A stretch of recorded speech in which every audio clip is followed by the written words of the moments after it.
Surely I've been transferring $1,000, right? Why has it dropped to just $50?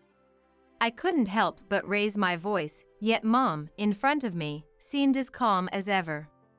A year ago, after Dad passed away from an illness, and both Robert and I had moved out, Mom was living alone.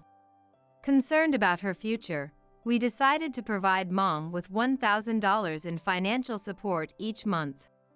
However, Mom's words were, "Thank you for the $50 in financial support you always send." Wait, Mom. I'm sure I've been transferring $1,000 every month.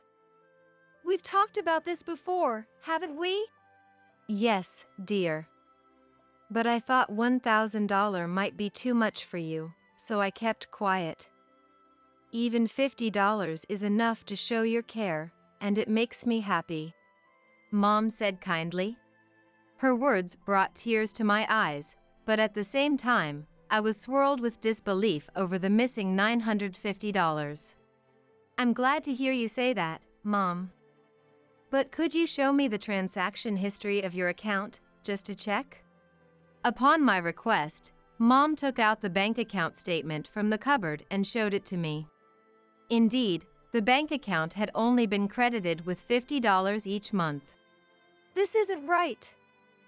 There must be some mistake. How about we change your bank account, just in case? I suggested. Mom replied, Indeed, if Nancy really has been transferring $1,000, then something is wrong. I'll check with the bank. After Mom consulted the bank, it turned out there was no error in the transfers. Despite my suspicions, Mom had switched the financial support to a new bank account she opened at a different bank. From next month, I'll transfer the financial support to this new bank account. Thank you. I feel bad, though. Really, you don't have to strain yourself. Every time Mom showed concern for me, I felt an even stronger desire to support her. After changing the bank account, the strange discrepancy in amounts ceased, and I was able to support Mom as initially planned. Months later, upon returning from work, I found Robert, with a furious expression, waiting for me at the entrance of my apartment building. As siblings, Robert now lives away from our childhood home. As I approached him, Robert raised his eyebrows and suddenly shouted angrily. Wondering why he was mad, he kicked the wall and yelled, "Enough with the jokes! You've been skipping out on the financial support for Mom, haven't you?" My name is Nancy. I've been working as a civil servant for 10 years now, at the age of 33. Since my student days, my goal has been to lead a stable life, not only for myself but also to make my parents proud. Dad worked in legal affairs for a prestigious company, handling vast knowledge and making heavy decisions, which I've admired since I was young. Mom was a housewife, calm and kind. She never got unfairly angry and always taught us important lessons, making her the ideal mom. Proud to be their child, I've always planned to make them proud as an adult. After getting a job, true to my resolve, I've been treating my parents to meals on payday and taking them on trips, repaying them for their kindness in my own way. I have an older brother who is 3 years older than me. His name is Robert. He's my complete opposite, lacking any semblance of stability, carefree and irresponsible since our childhood. Contrary to me, who had good grades and never missed nor was late for class, Robert's attitude in class was poor, always drawing attention, and his grades were mediocre at best. Due to his habit of skipping school, his attendance was unreliable. When I was in middle school, I once lost my patience with Robert's attitude and confronted him. Do you not realize that our comfortable life is thanks to Dad earning and Mom taking care of the house? You're in high school, and Dad's paying your tuition. The meals and clothes are all thanks to Mom's hard work the day before. Don't you see you're wasting their effort? Your room is a mess, you skip school, Don't you feel sorry for Dad and Mom? Lying on his dirty bed, Robert casually replied, My life is my own. Why do I have to try hard for our parents? Is that all you want, Nancy? Being serious just to get praised by Dad and Mom, and you're happy with that? Seeing his attitude, I felt my blood boil. It wasn't about getting praised. I just wanted to be a daughter they wouldn't be ashamed of. Yet, Robert didn't try to understand my feelings at all. I don't care anymore. If Robert makes Dad and Mom sad, I'll make them happy. Back then, that was as far as our arguments would go. Despite going to college thanks to our parents, Robert continued to live irresponsibly, not finding a proper job. He moved out and worked part-time jobs, which never lasted long, and of course, his income didn't improve. Eventually, he got into a shotgun marriage with someone he met at one of his jobs, only to divorce within 2 years, truly hopeless. I was frustrated and angry at Robert, feeling sorry for our parents who tried to help him in every way. And I continued to support our parents steadily, but then, a year ago, Dad passed away. With Robert and I already independent, our childhood home was left to Mom alone. Although Mom receives old age pension and survivor benefits, and had savings, there were still concerns. So, I decided to financially support Mom. There were maintenance costs for the house, and I wanted her to have money to use freely. I could have proceeded with this alone, but I decided to inform Robert as well. I doubted he had given any thought to Mom's living situation. I hoped he might reconsider his stance upon hearing my plan. On the way back from Dad's funeral, Robert's reaction to my plan to support Mom was better than expected. That's a good idea. It must be lonely for her alone. At least we can make sure she doesn't struggle financially. I was surprised by Robert's words. I never expected such a response from someone who had never shown much filial piety. You think so too, Robert?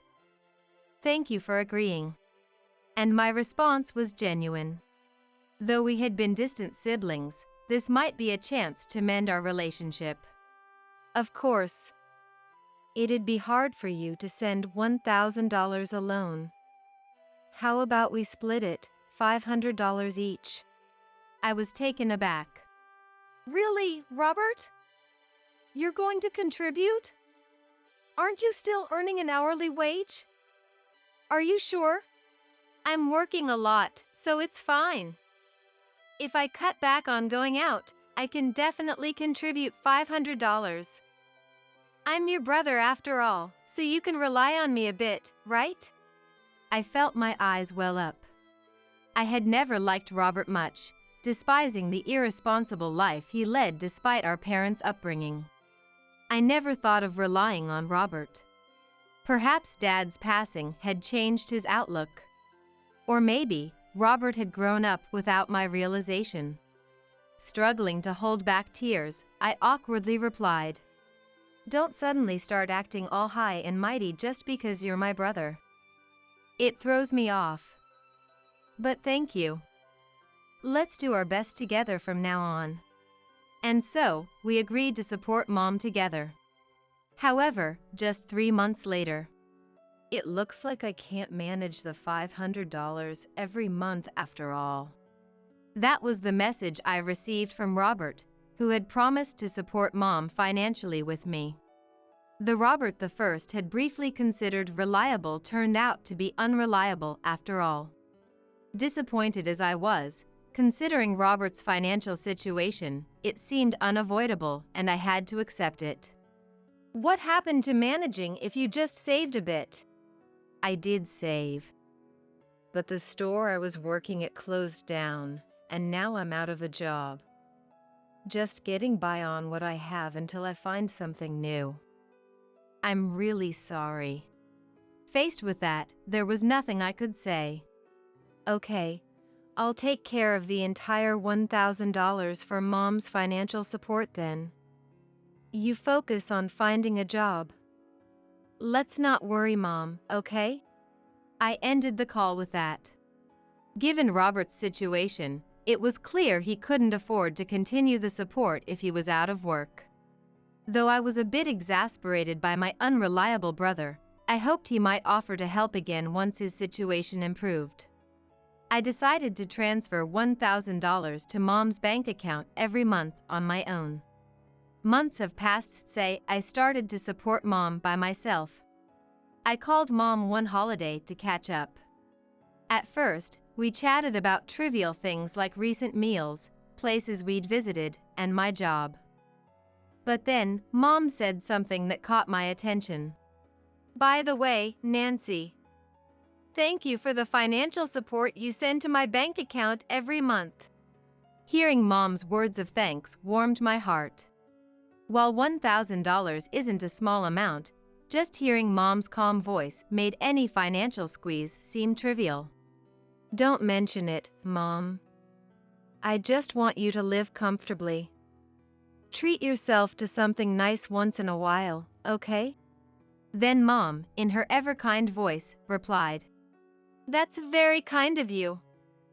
The $50 you send every month really helps." "Wait, what?" I exclaimed, shocked, over the phone. "Wait, Mom. I've definitely been transferring $1,000 every month. We've talked about this before, right?" My heart raced. $1,000 dropping to just $50? That can't be. Impossible. I clearly remember telling Mom about the financial support plan with Robert. She hesitated many times, but I insisted. "Yes, dear. But I thought the $1,000 might be too much for you, so I stayed quiet. Even $50 is enough to feel your kindness, and I'm happy with that." Mom reassured me with those words. While her warmth touched my heart, I also felt a swirl of dissatisfaction about where the rest of the $950 was going. "I'm glad you feel that way, Mom, but I've been transferring $1,000. It's strange for money to just disappear like that." As I spoke, trembling with unease, Mom's tone turned serious, perhaps realizing the strangeness of the situation. "Is that so? If you've really been sending $1,000 every month, then something's wrong. This might be serious." "Mom, just to be safe, can you show me the transaction history of your account? I'll come over tomorrow." Today was Saturday, and tomorrow being Sunday meant I was off work. The family home was close by, allowing me to visit with ease. So, the next day, I headed to the family home where Mom was waiting. Despite being on her own now, the family home was well kept, and Mom looked healthy after not seeing her for a while, which reassured me. Mom and I decided to check the account transaction history, as promised, after some casual conversation. Mom brought out the transaction history from the cupboard to show me. Indeed, the amount deposited into that bank account was only $50 each month. I was speechless. $950 was disappearing every month. Even though I had more leeway than Robert, it was still the money I earned from working hard every month, not a small amount by any means. I felt the blood drain from my face, and my hands holding the transaction history trembled. "This doesn't make sense." For good measure, I checked the transaction history number. I couldn't believe what I was seeing.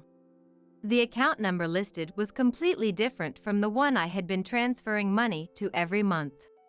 "Mom, this bank account number is different from the one I've been transferring to. Why?" Tears welled up as I looked up at Mom, who stared back at me, shocked. "Really?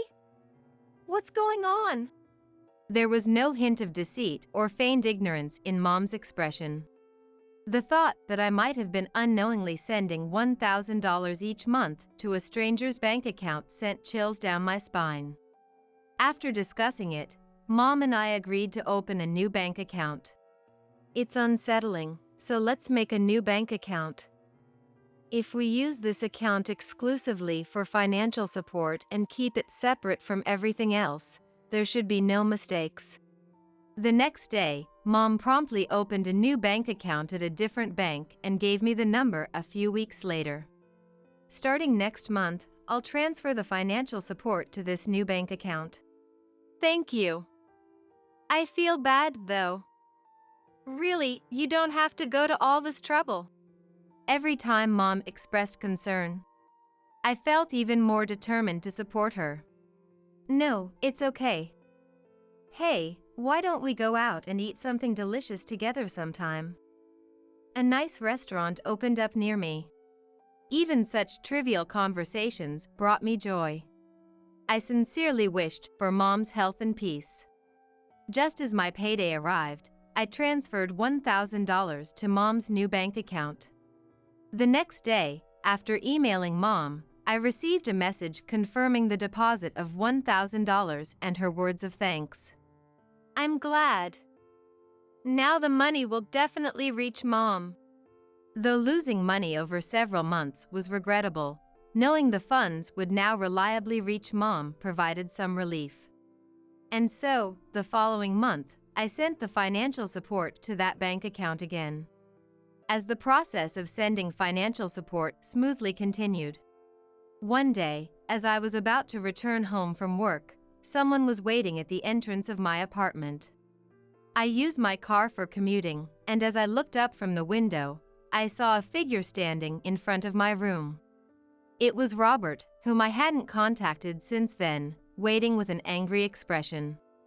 I hadn't heard from Robert since he lost his job and was unable to contribute to the financial support.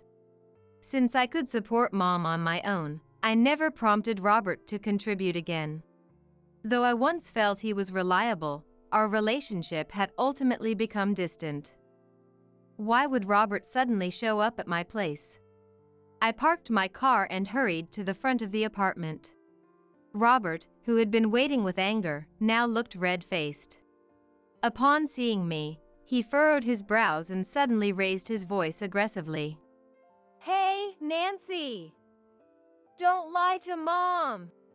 Startled by his threatening manner, I involuntarily stepped back. What's wrong all of a sudden? Why are you angry after showing up out of nowhere? Completely bewildered, I could only ask, puzzled by the sudden confrontation. I had plans for the rest of the day. I don't have time to be talking to Robert like this. Sighing, I looked up at Robert who, for some reason, was getting infuriated in front of me. Then Robert, kicking the wall violently, raised his voice. Don't pretend you don't know. It's about you slacking off on the financial support for Mom. What are you talking about? Shocked by his absurd claim, I was speechless. Of course, I've been transferring money to Mom's new bank account, and even if there were circumstances that prevented me from sending money, Robert, who hasn't been in touch for a long time, has no reason to be this angry at me. Besides, I didn't even want to speak to Robert anymore. I've been transferring the financial support. The deposit amount to Mom was weird, so we created a new bank account together and I've been sending it there.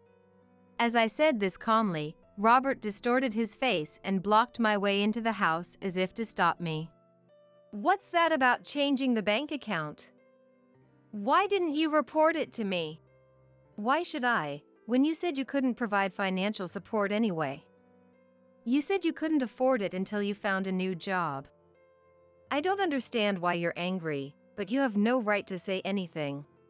I'm in a hurry and want to get into the house quickly. Yet, Robert won't move out of the way and keeps snapping at me. Don't say that. I found a new job. I'm getting the hang of it and can start contributing to the financial support next month. So, tell me the new bank account. Frustration grows over not being able to enter the house and Robert's irresponsible behavior.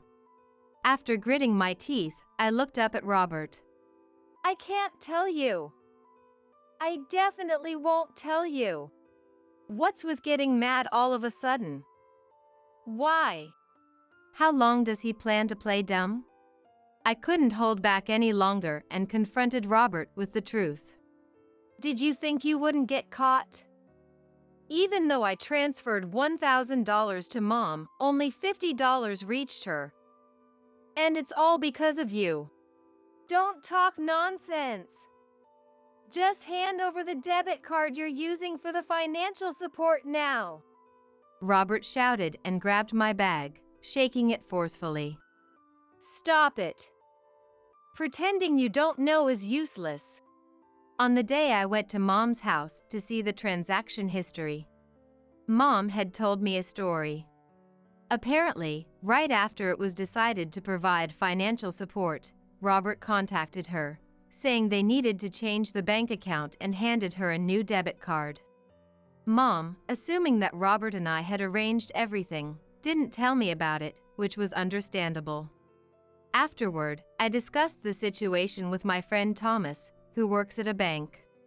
Taking the matter seriously, Thomas helped uncover a shocking fact. The new bank account given to Mom was opened by Robert, who had been withdrawing the $1,000 I was sending to the original account. And into the new account, it seems only $50 was being deposited. It's terrible to deceive both Mom and me, pocketing my financial support for yourself. It's the same as theft or fraud. The $1,000 I earned working, I want the 3 months' worth back, right now. Confronting Robert, he narrowed his eyes and glared at me. His worn-out t-shirt looked shabby, and his unkempt hair lacked cleanliness. It's no wonder his jobs never lasted. Whether his claim about his workplace shutting down is true remains doubtful. As Robert and I faced off, the sound of a car door opening and closing came from behind. Turning around, I saw Mom getting out of my car parked nearby. Today was supposed to be the day we went out for dinner together. We planned to meet outside and then leave again after I dropped off my things at home, but Mom came down first when she saw Robert in front of the apartment. Is what you just said true? Mom asked Robert with a cold voice. Because Robert is here without any notice, I got curious and listened from the window. You gave me a debit card secretly from Nancy, stole the original card, and took the money for yourself. Mom's calmly assertive demeanor was imposing, reflecting the wisdom of an experienced parent. Yet, Robert, without showing any fear or apology, blatantly stated, "What's the big deal? Both Mom and Nancy, why are you getting so worked up over just $1,000? His unabashed attitude filled me with an indescribable rage. Just $1,000.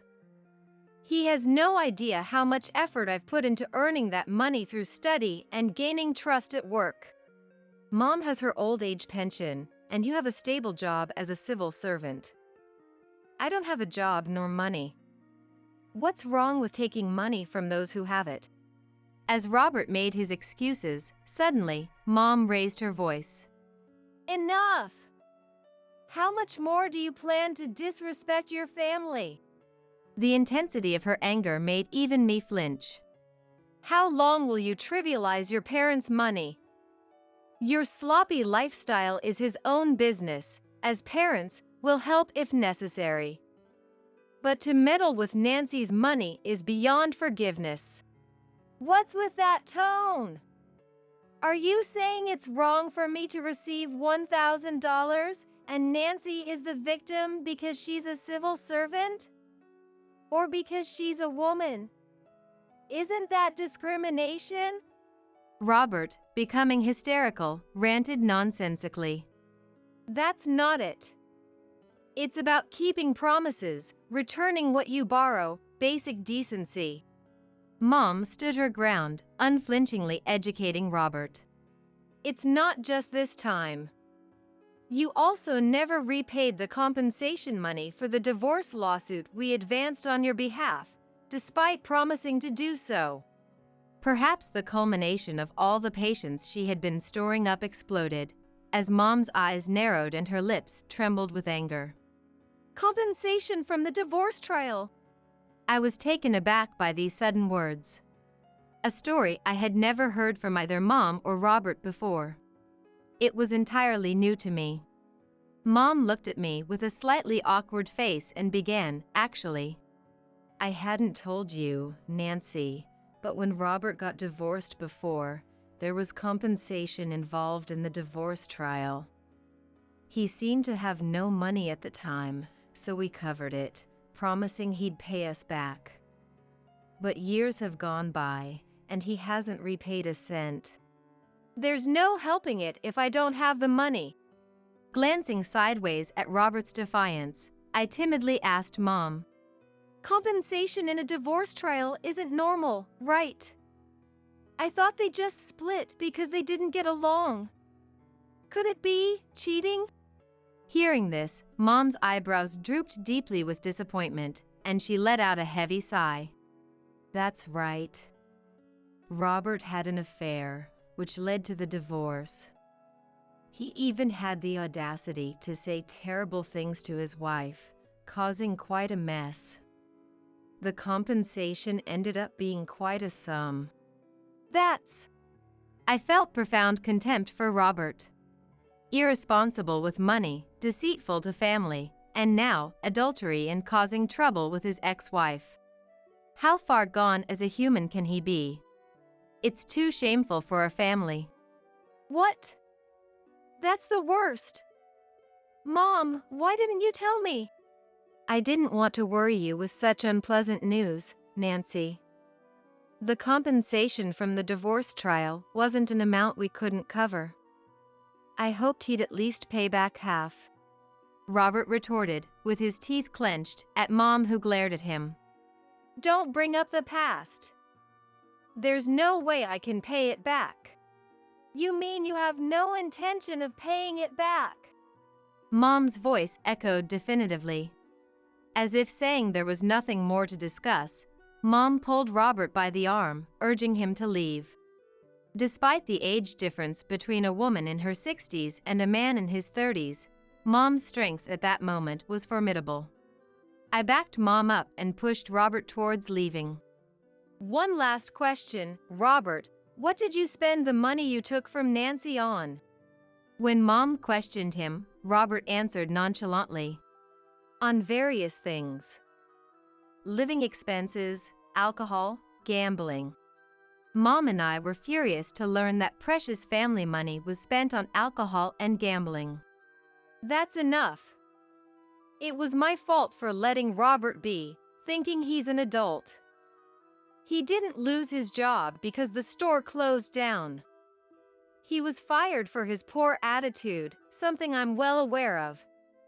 Now, even if it kills you, work and pay back the money you stole from Nancy."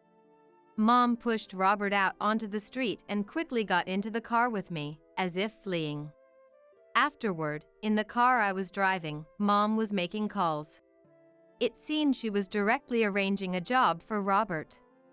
From the conversation, it was apparent it was a live-in job where he'd be kept busy from morning till night. Mom and I then went for the meal we had promised. Despite the unexpected events, Mom thoroughly enjoyed our meal at the restaurant. We were able to delve into the story around Robert's divorce. Learning about his affair that began from a drinking party and continued with dates, quickly discovered through phone records. Both of us were appalled anew at Robert, but the delicious meal helped lighten our mood. Steak that was perfectly cooked, and pot au feu with the flavors deeply infused. Every dish was delicious and wonderfully prepared.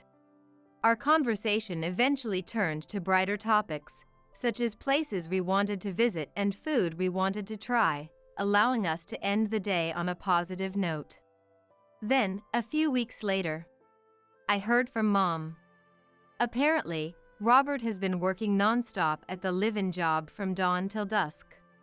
Mom had arranged with the employer not to let him return until he had repaid all the debts to his parents and the money he had taken from the financial support in full. In a workplace with many strict rules, being constantly monitored by a boss while working.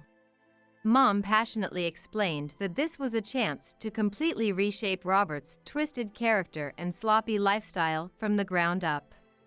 Neither Mom nor I have been in direct contact with Robert, but from what we've heard, the stress of not being able to live his previously self-indulgent life has visibly drained the vitality from his face. Then, regarding the financial support, Mom said, "I really feel bad about accepting the money. I can manage with the old age pension and the savings." She strongly refused, leaving me, who wanted to help Mom, a bit troubled. "But I can't stand not doing anything. How about treating you to dinner once a month at that restaurant we went to?" "Well, I might indulge in that. That restaurant was really delicious. I've been wanting to go back." "And you, save your money for your own future." Mom's warm words deeply touched me. How could anyone deceive or steal from a parent who cares so much for us? My feelings haven't changed since I was a child.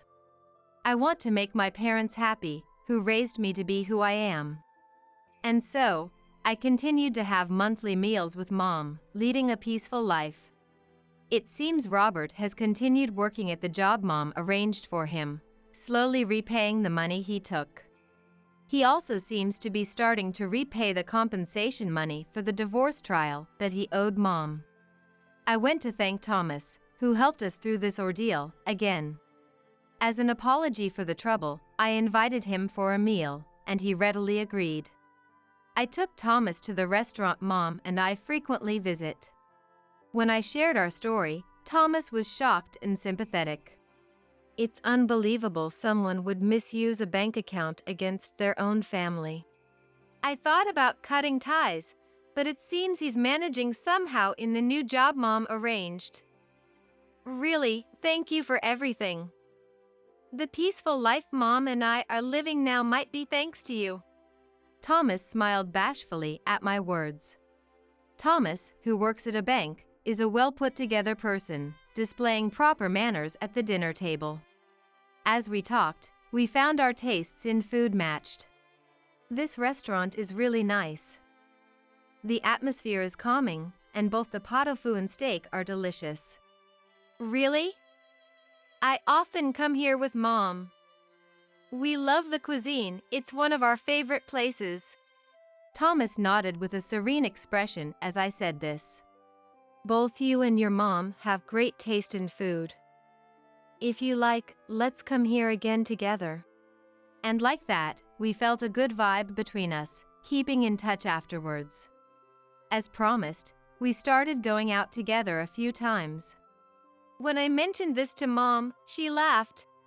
It's strange how a good relationship formed because of that turmoil. Someday, Mom, Thomas, and I might have a meal together. No matter what the future holds, I want to fully support the important people close to me. Get to cleaning the house already. Slaves don't get to rest. That's what my husband Anthony said as he splashed beer on me. I was so taken aback by the suddenness of it all that I froze. My body was wet, and the distinctive smell of beer filled my nostrils. As I stood there in disbelief, Anthony hurled more abuse my way. What should I do? What does Anthony want from me? Just when I felt cornered and at a loss for words, I heard a voice from the computer. The moment he heard that voice, Anthony, who had been red-faced and angry just seconds before, stiffened and collapsed on the spot. "My name is Chloe. I'm 33 years old. I work as an office clerk at a company in a certain region, putting my all into my job every day. My days consist of dealing with large amounts of data and documents and punching numbers into a calculator. I think to myself that the company should make more use of computers, but being one of the younger employees within the company, I didn't have much say. I worked while being mindful of my superiors and was forced to attend drinking parties I didn't want to go to. My spirit was utterly exhausted. These numbers are wrong again. I'm sorry. Please, I'm really counting on you. You've been making a lot of mistakes lately. Yes, sir. The mistakes kept piling up due to my fatigue, further diminishing the little confidence in my work I had to begin with. I wondered if quitting would be better for me. It was during these times that a certain man started coming to the company as a salesperson. This man was the person who would later become my husband, Anthony. From just one look, it was clear that Anthony was a kind man. Even to me, who only did things like making coffee, Anthony was always kind. I found myself drawn to Anthony before I knew it. However, I couldn't bring myself to express my feelings to Anthony. It was all one-sided on my part, and I was sure Anthony didn't think anything of me. That thought was always in my mind. But a few months after Anthony started coming to the company, to my surprise, he approached me. We started going out for drinks after work, which led to us dating. After 2 years of dating, we were able to get married. With our marriage, I quit my job, and Anthony and I started a new life in a new home. We picked out a place we both liked after visiting various real estate agents. Quitting my job and thinking about the happy life ahead with Anthony made my heart lighten. However, the life I had envisioned was not to be. A month into our marriage, I noticed Anthony was acting differently. "Welcome home, Anthony. You're early today." "Yeah, well." He didn't look at me and didn't even greet me back properly. Seeing Anthony so different from usual genuinely worried me. After that, Anthony seemed somewhat listless. Are you okay? You seem tired. Huh? Oh. He seemed more irritable than tired.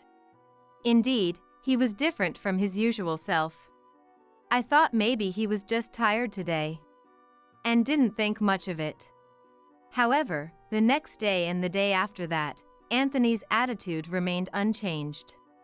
Gradually, it wasn't just his attitude and greetings. He stopped taking the sandwiches I made for him and didn't contact me when he was coming home late. I could tell that he was starting to treat me carelessly. Maybe I had done something to offend Anthony. As I pondered over this, my own time flew by. I was filled with insecurities about my behavior and thoughts of Anthony. Things changed a few months after Anthony started showing a change in his attitude. He began to verbally abuse me out of nowhere. One evening, Anthony spoke to me without touching his dinner. "Hey, Chloe. Do you realize?" Realize what? Without a subject, his sudden question was impossible to understand. I urged Anthony to explain further. Without any sign of remorse, Anthony said, "Your cooking is terrible." "What? Terrible?" Yeah. I guessed you hadn't noticed. Think about how I feel, having to eat such terrible food every day. I had often cooked meals during our dating period, but he had never made such a complaint before. He always seemed to enjoy the meals, and he had told me many times they were delicious. Watching him like this, I never thought Anthony would find the meals I made unpalatable. "You used to say it was delicious." What? Did I? Seeing my anxious face, Anthony started laughing loudly. Then, after a good laugh, Anthony put down his fork and went back to the bedroom. Looking at the untouched meal, I felt indescribable. I too put down my fork and kept replaying Anthony's words in my mind. Had he been hiding that he found the meals unpleasant all this time? Or had my cooking skills just declined? I thought about it a lot, but couldn't come to a satisfying conclusion. However, one thought did seem to make sense. His recent behavior, his words just now. I thought maybe Anthony had come to dislike me. At first, I thought maybe he was just a little tired, but his recent behavior has definitely been too much. The Anthony I knew would have told me if he was tired. It must be so. But that would mean I did something to make him dislike me. However, I can't think of anything that might have caused it. My doubts about Anthony only grew. Then, another 2 months passed. Day by day, Anthony's attitude worsened, and the Anthony I knew during our dating days seemed to have disappeared completely.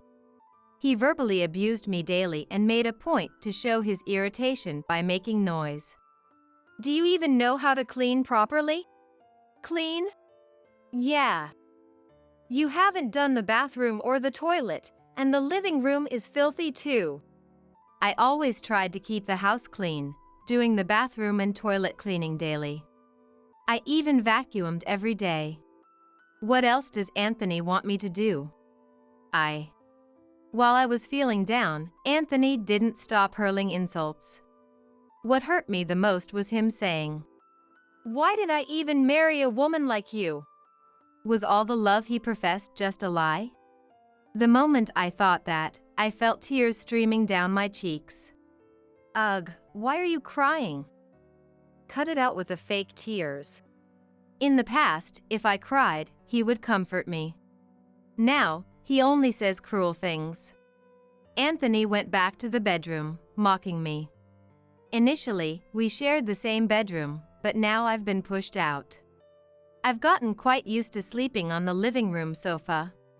I knew I was being taken for granted and not treated with respect. But I couldn't bring myself to decide on divorce. I still had faith in Anthony. However, as expected, my feelings didn't reach him, and his treatment of me only got worse day by day. "Hey, dinner." As soon as I thought he was asking for food, "I can't eat this terrible food," he would complain.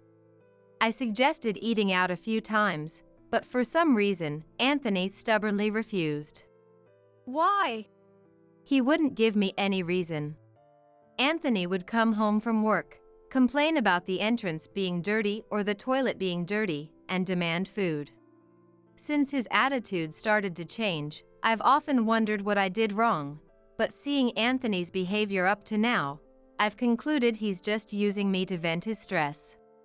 The contradiction between what he says and his actions, constantly finding fault and berating me, it's clear he's just venting. I understand Anthony is tired from work. But I'm human too. Being constantly criticized, I too accumulate stress. I had hoped for a change, but I've reached my limit. "Hey, Anthony. Can we stop this?" I gathered my courage to talk to Anthony.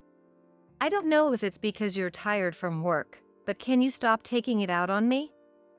I'm also stressed from being criticized by you every day." Anthony looked at me in surprise, speechless. "Huh? What are you talking about?" It's just like I said. You come home and immediately start complaining about me. I'm trying my best, you know? Anthony was half laughing as he listened to my words. But as soon as I finished speaking, his face turned red with anger. "You know what? Who do you think you are? You're a housewife, but you can't clean or cook properly. What's wrong with complaining? Living carelessly like that.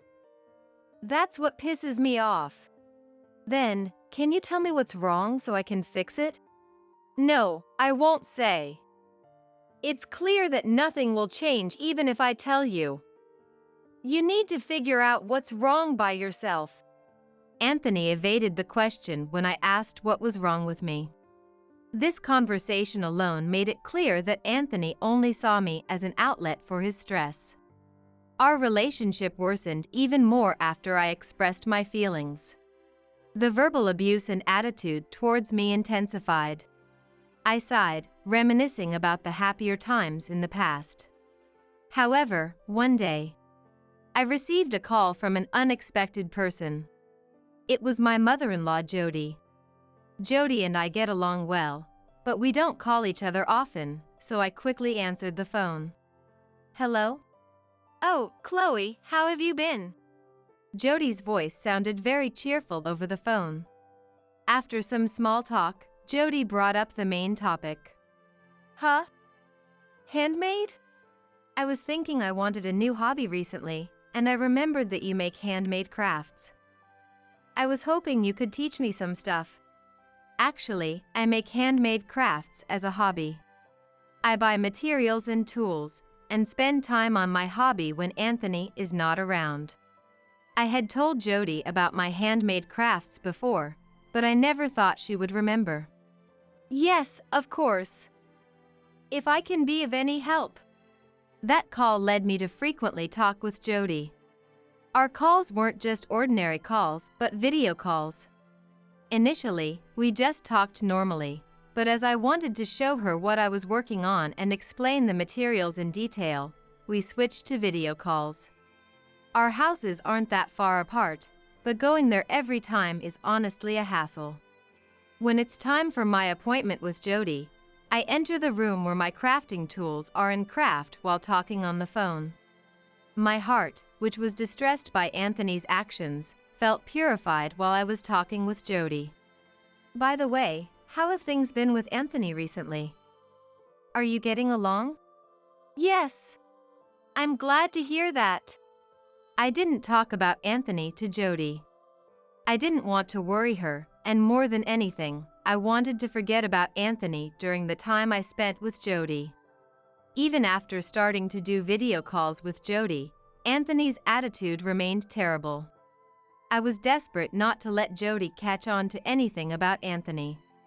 However, one day, an incident happened. It was a few weeks after I started doing video calls with Jody on a Saturday. As usual, after finishing housework, I was on a video call with Jody when the door to the room opened. Anthony! Turning around, I saw Anthony standing near the door with something in his hand. Completely unaware of the video call, Anthony approached me. Hey, what are you doing here? What about the cleaning? The laundry? Why aren't you doing them? I've already done them. What are you talking about? Didn't you see? Huh? I didn't see anything. Well, he had been watching TV in the living room the whole time, so his response was expected. You're always just watching TV. What? Shut up. Anthony, further aggravated by my words, said, Get to cleaning the house already. Slaves don't get to rest. And then he splashed something he was holding on me. I soon found out what it was. It was beer. I was drenched in beer, smelling of it all over. And Anthony laughed at the sight. Shocked by the suddenness, I was speechless. If you understand, then get to work. Then, he kicked over a stack of books nearby. Anthony's mocking laughter filled the room. I couldn't take any action and just watched as the books got soaked with beer. But then, Is that all you have to say? I heard a familiar male voice from the computer. Huh? Dad? Yes, the voice was that of Anthony's dad. My father-in-law, Liam. What are you doing? I saw everything. You verbally abused Chloe and then splashed beer on her. When did you become such a terrible person? It's a misunderstanding, Dad.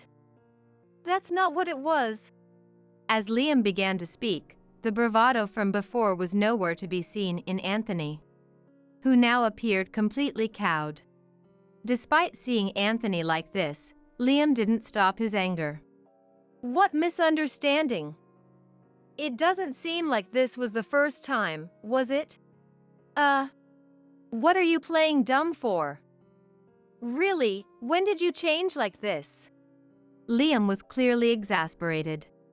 It's understandable to be dismayed if your own son was doing such terrible things.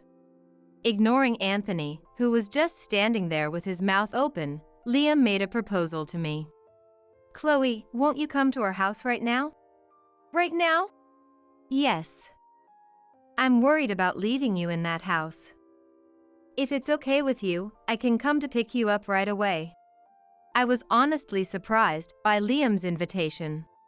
But, Thinking about it calmly, staying with Anthony alone, I really couldn't predict what he might do next. Would that be okay?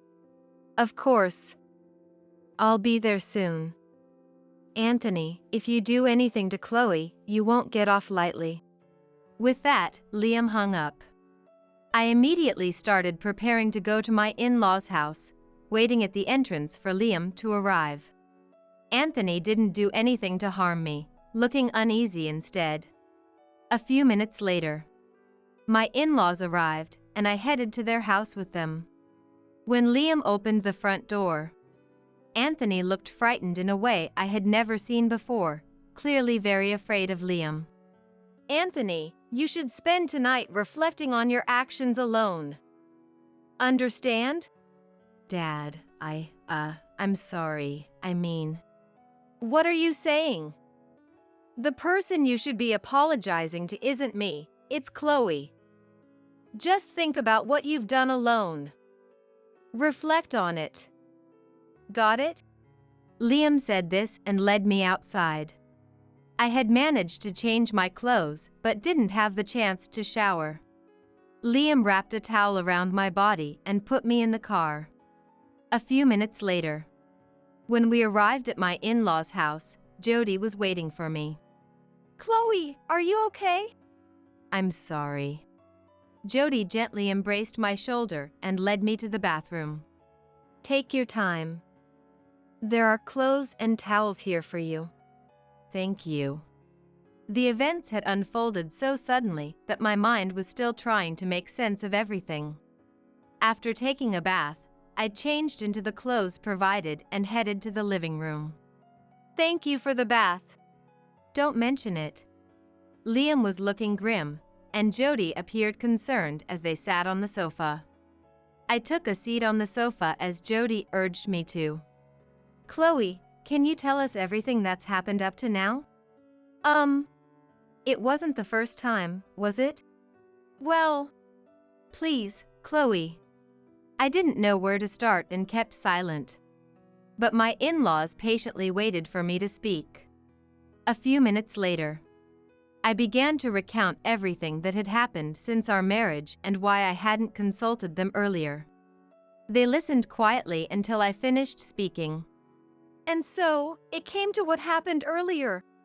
Why didn't you tell us? I didn't want to worry you. I'm sorry. Well, I understand how you feel, Chloe, but don't let that guys like him get carried away like that. I'm sorry. I was scolded, but I knew they were both worried about me. After a while, silence fell again. Both seemed to be pondering, and the atmosphere didn't invite interruption. After a few minutes of silence, Liam finally spoke slowly. Do you still love Anthony? What? Anthony is likely to repeat the same behavior. Maybe it would be best to consider a divorce seriously. Jody nodded in agreement next to Liam. Divorce. I had never expected Anthony's parents to suggest divorcing him. Certainly, it might be easier to divorce. But, could this be an opportunity for him to change? The dilemma of still being in love made the situation even more difficult. However, they quietly waited for my decision. After a few minutes of thought, I made my choice. I'll get a divorce. I decided on divorce. There was a part of me that wanted to believe in Anthony, but after much thought, it was clear he had never listened to anything I said before. If I didn't divorce and went back, he would likely return to his terrible attitude towards me again. That's what I thought. My decision seemed to have relieved them both. After some discussion, we decided I should file for divorce as soon as the next day. This way, I could finally be free from Anthony. Even though I had hoped for Anthony's change of heart until the very end, part of me felt relieved once the divorce was decided. The next day, I went to the house with my in-laws, holding the divorce papers in hand. As soon as we rang the doorbell, we could hear footsteps inside, and Anthony came out. Chloe. And Dad and Mom. Seeing the faces of my in-laws, Anthony showed an obviously disappointed expression. It should have been clear that I wouldn't return alone so soon after what had happened. We entered and sat down on the sofa. My in-laws also sat down beside me. Anthony was still flustered and hadn't even apologized to me yet. Watching him, I said, "Anthony, I want a divorce." "What? Divorce?"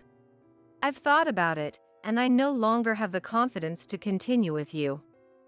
If we start living together again, your attitude will just revert back, and over time, you'll forget about what happened this time and repeat the same behavior, won't you?" "That's not." "Can you say for sure that won't happen? Besides, you haven't properly apologized to me yet. It's clear you haven't reflected at all from your actions." "I'm sorry." Anthony quickly apologized after hearing my words, but it was too late. I had no intention of forgiving Anthony anymore. It's too late for everything. Just sign the divorce papers quickly. With my in-laws on my side, I could boldly express my thoughts to Anthony. Too late. "Anthony, what were you thinking last night? Not even apologizing to Chloe, and now you're surprised to be faced with a divorce. If you were aware of how terrible you've been, being divorced wouldn't come as a surprise. I did do terrible things, but I never thought it would lead to divorce. Not expecting to be divorced? You really have a blissfully ignorant brain." Anthony shrank back at my words. All his bravado seemed to have been left somewhere far behind. In the end, Anthony reluctantly signed the divorce papers. Our relationship ended without a single sincere apology from him. "By the way," as I was packing to leave the house, I asked something that had been on my mind. "Why did your attitude change all of a sudden after we got married? There was nothing like this when we were dating." Reluctantly, Anthony opened up. "I didn't want to be looked down upon. That's all." "Looked down upon? Did I ever act like that when we were dating?" "No, you didn't." "Keep your weird fantasies in check. It's really unbelievable." Okay. With that, I left the house with my in-laws, never to return again. I felt a bit sad to leave the house itself, to which I had grown attached. After filing the divorce papers, I stayed with my in-laws. Being a housewife without my own income, my in-laws told me I could live with them. Of course, I was nervous at first. But gradually, I got used to the atmosphere of my in-laws' house and could even enjoy doing handicrafts with Jody. During this time, Anthony tried to contact me, but Liam made it clear through my mobile phone. "We're cutting all ties with you." And he never contacted me again. Anthony probably never imagined I would be living with his parents. Seeing that he tried to contact me even after the divorce, it was clear he still looked down on me. Divorcing such a man was the right decision. I can't thank my in-laws enough for encouraging the divorce. Now, a year after the divorce, I've started living on my own and working part-time, leading a fulfilling life. I felt it wasn't right to keep relying on my in-laws' house forever. Though I've moved out, I still keep in touch with my in-laws and continue to receive their support. They've treated me like their own family, even though we're not related by blood. My current goal is to repay my in-laws. What could I do to make them happy? Today, I continue to live with gratitude towards my in-laws. As soon as Thomas saw me, he pleaded, "Please, take care of me." "Why should I do that?" I blurted out reflexively. Who does he think he is asking this? When I was hospitalized with a broken bone. It's a no from me. Ask someone else. And who was it who said that? It's your own responsibility. Be grateful you even got help. This is the end of me reaching out to Thomas. I am Elizabeth, 32 years old.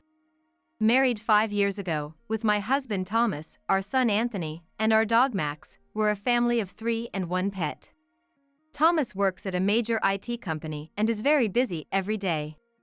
Leaving home early in the morning and often not returning until the date changes isn't uncommon. He frequently works on weekends and takes business trips once a month. Thanks to that, Thomas rarely spends time with the family and has almost no memories of playing with Anthony. However, he has risen rapidly in his career, attaining a managerial position in his 30s. We were able to build my dream house because Thomas worked so hard. My parents are farmers in a rural area. That's why I always longed for a suburban house with a yard. Thanks to Thomas, Anthony and I live comfortably. I've come to terms with our limited family time. To outsiders, we might seem like a blessed family. However, due to my husband's frequent absence, I handle all the childcare and housework alone. It's basically single parenting. I wanted to work and send Anthony to daycare, but Thomas insisted on a preschool that also teaches. So Anthony goes to preschool and I ended up as a housewife. But I have a reassuring friend. My childhood friend Madison. We're the same age and from the same countryside. By coincidence, our kids attend the same preschool. Madison has been a single mother since her divorce last year. After dropping Anthony at preschool, having coffee at my place is my only break. We share our gripes about Thomas and the hardships of parenting. It's when I'm talking to Madison that I realize something. Unknowingly, I've been harboring dissatisfaction towards Thomas. People always say it's wrong to feel dissatisfied in my situation, and I thought so too. But maybe, I was just convincing myself not to be discontent. One day, while walking Max, he suddenly ran off.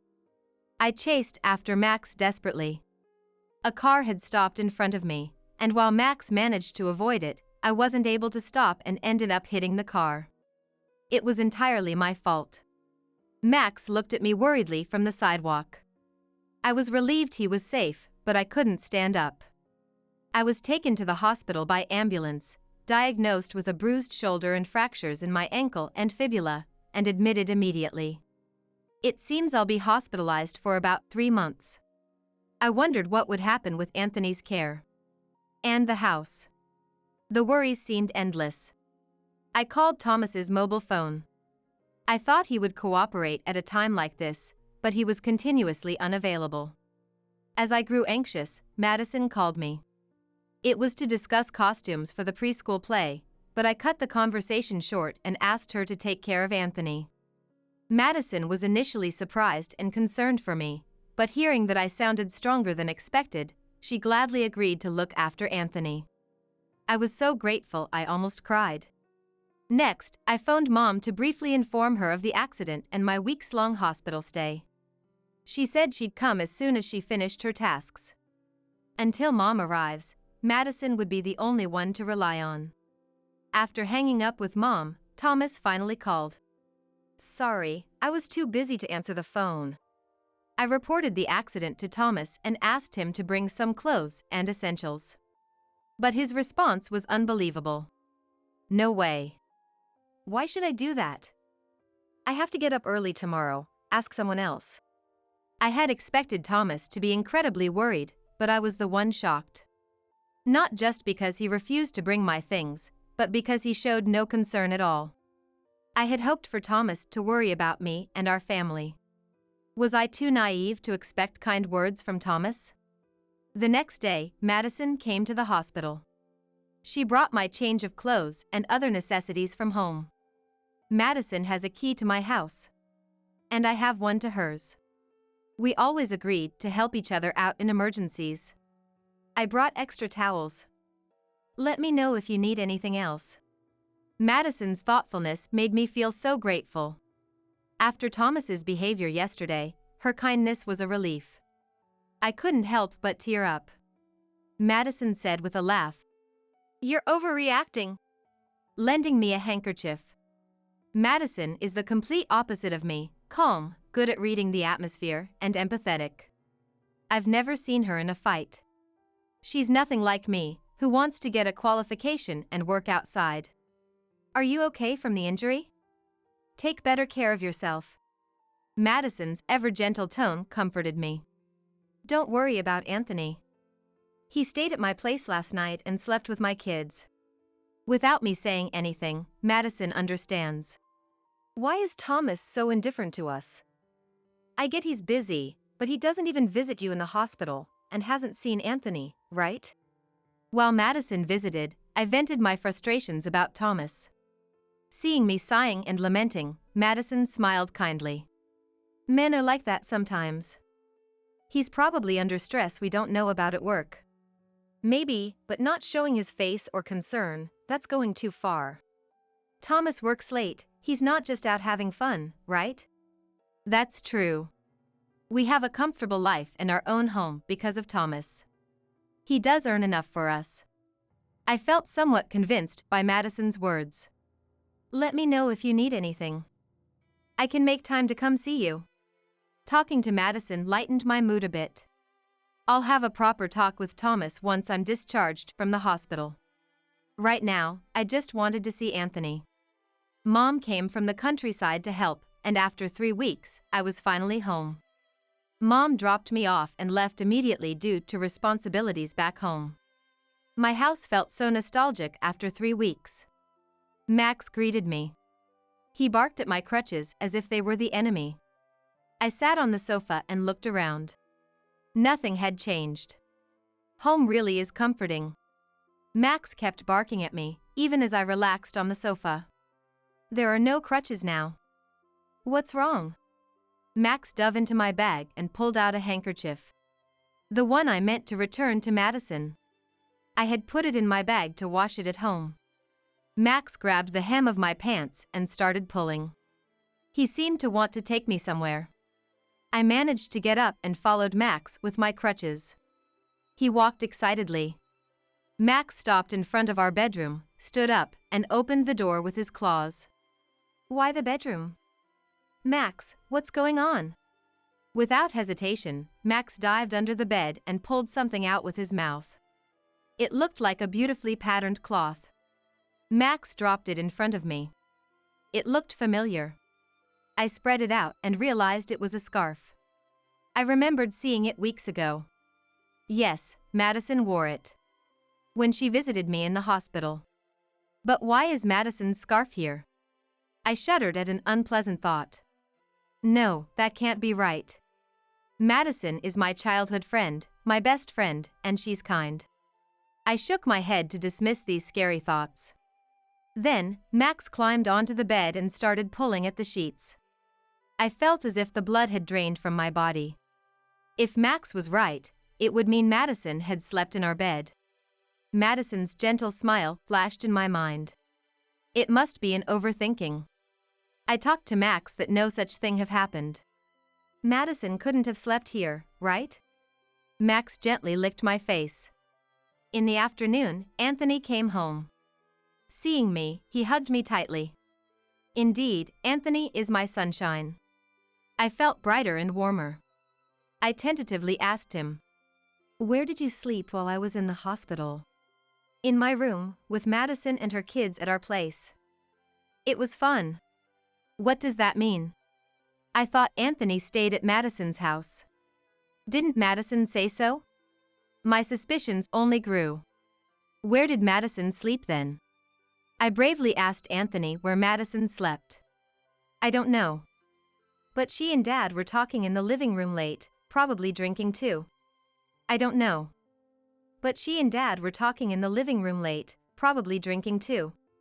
I left Anthony and went back to the bedroom. Standing there alone. The thought was overwhelming. Thomas and Madison in this bed while my family and I were ignored. I couldn't believe it. Or rather, I didn't want to believe it. The bed was neatly made, no sign of any disturbance in the sheets or duvet. But could the smell not have been completely removed? And then there was the forgotten item. That Max had noticed it. Since discovering this suspicion, I couldn't sleep in that bed.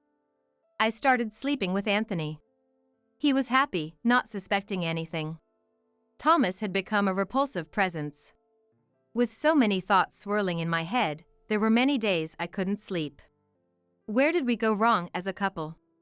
When my leg cast was removed, Thomas left the house in a strangely good mood.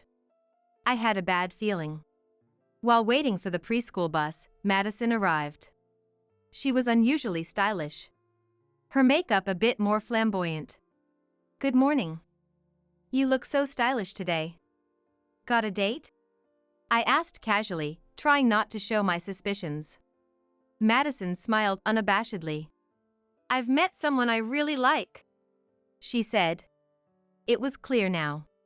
No proof, but Madison was doing something despicable. She liked the one person she shouldn't. I struggled to hide my trembling, angry hands. After parting with a happy Madison, I returned home, stunned. I couldn't let Thomas and Madison continue like this. It had to end. When I was able to move freely, I decided to visit my parents. That night, I told Thomas about going to my parents' house next week with Anthony and invited him. "I won't go. Got work. You two go ahead." I knew Thomas wouldn't come. But his smile bothered me. He asked when I was leaving and returning. No interest in me, but he cared about when I'd be absent. I said I'd leave on Wednesday and return Sunday night. "Got it. So you're returning Sunday night." Thomas pulled out his mobile phone and started entering something in his schedule. I could tell why he was so keen on confirming our return date. I didn't miss the smirk on Thomas's face as he fiddled with his phone. The 5 days at my parents' house were wonderful. Anthony was extremely interested in farming, spending every day in the fields with Dad, enjoying playing in the dirt. On our way home, "I had fun. I want to come back," Anthony kept saying. Thinking about the confrontation awaiting at home, I felt heavy-hearted. After I returned from my parents', Thomas suddenly announced he was going on a week-long business trip. Previously, his trips were at most 2 nights long. A week seemed suspiciously long. Seeing my puzzled face. Got a lot of clients to visit. Might even land a big contract. Thomas started talking about work, something he usually doesn't do. It sounded like he was trying to cover up guilt. Yet, he was in a great mood while packing, humming tunes. It looked more like preparing for a vacation than a business trip. Thomas left early in the morning. Even unusually saying, "I'm off." And he left. I heard the engine sound outside. He wouldn't use the car for a business trip. Feeling something was off, I stepped outside and saw our car parked in the garage. Back inside, I casually looked at the shoe rack and noticed Thomas's hiking shoes were missing. You don't pair hiking shoes with a suit. Checking the closet, his outdoor jacket was gone too. What kind of business trip was this? But still, Thomas being away for a week was a fact. I was relieved not seeing him. By then, I had no romantic feelings left for Thomas.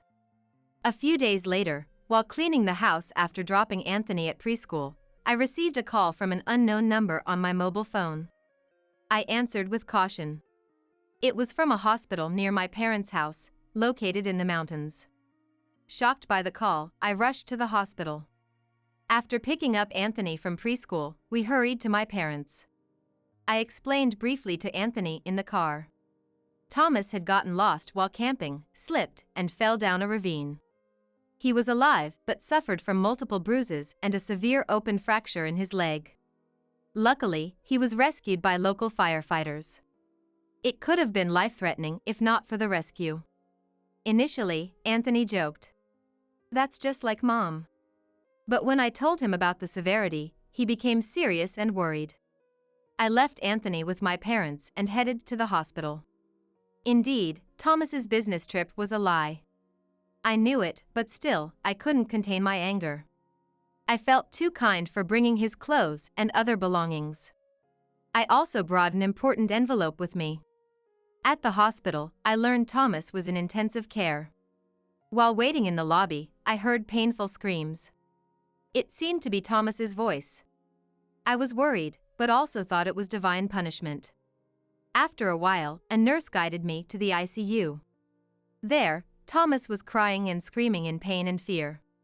His neck was immobilized, and his body was wrapped in bandages. Anthony, seeing him, would probably exclaim, "He looks like a mummy," making a big fuss.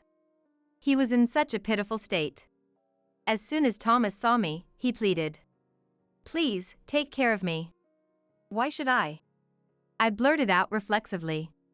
Who does he think he is to ask this? When I broke my bone and was hospitalized. It's a no from me. Ask someone else. And who was it who said that? Then, the curtain of the next bed opened. And I screamed. There was Madison. Indeed, they had gone camping together. Madison was injured too. Not just her arms and legs, but her face and head were wrapped in bandages. Her eyes were terribly bruised. She couldn't move freely. Thomas, with his face immobilized and in pain, hadn't noticed the curtain open. He vented his frustration and pain at me. "Do you even understand my pain? Don't just stand there, start taking care of me." Thomas had fallen from a high place to the bottom of a valley. Of course, it would hurt. He was lucky to be alive. "Like I could understand your pain," I snapped back at Thomas. My patience had reached its limit. Thomas lied about a business trip to go camping with Madison, got into an accident, caused trouble for everyone. And now he's making a scene about being cared for. "It's your own responsibility.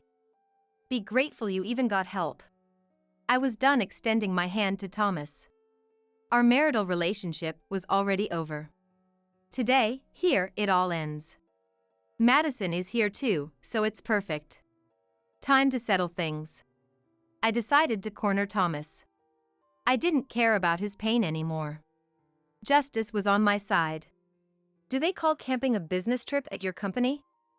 Or were there clients at the campsite?" I didn't relent. I kept pressing Thomas. "Do you need to go to remote mountains for IT work and risk getting lost?" Thomas glared at me through tears, enduring the pain. "Shut up. It's none of your business. You went back to your parents' house, didn't you? Don't lecture me." What an audacious claim. I had honestly said I was going to my parents. But Thomas had lied. "I didn't lie. Did you have a reason to lie?" Thomas just glared, unable to retort. I turned my back on the silent Thomas and looked down at Madison. "Did you follow Thomas and fall too?" Madison, grimacing in pain, spoke. "Yes, I was trying to help Thomas and we both slipped and fell." "So, your fun camping trip turned into a disaster." I snorted.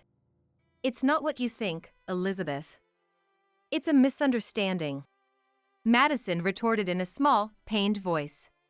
What misunderstanding? It all seemed to be the truth. "I insisted on going camping with Thomas. I know this area well. There are hidden spots there." Madison was defending Thomas. Maybe she felt like a victim.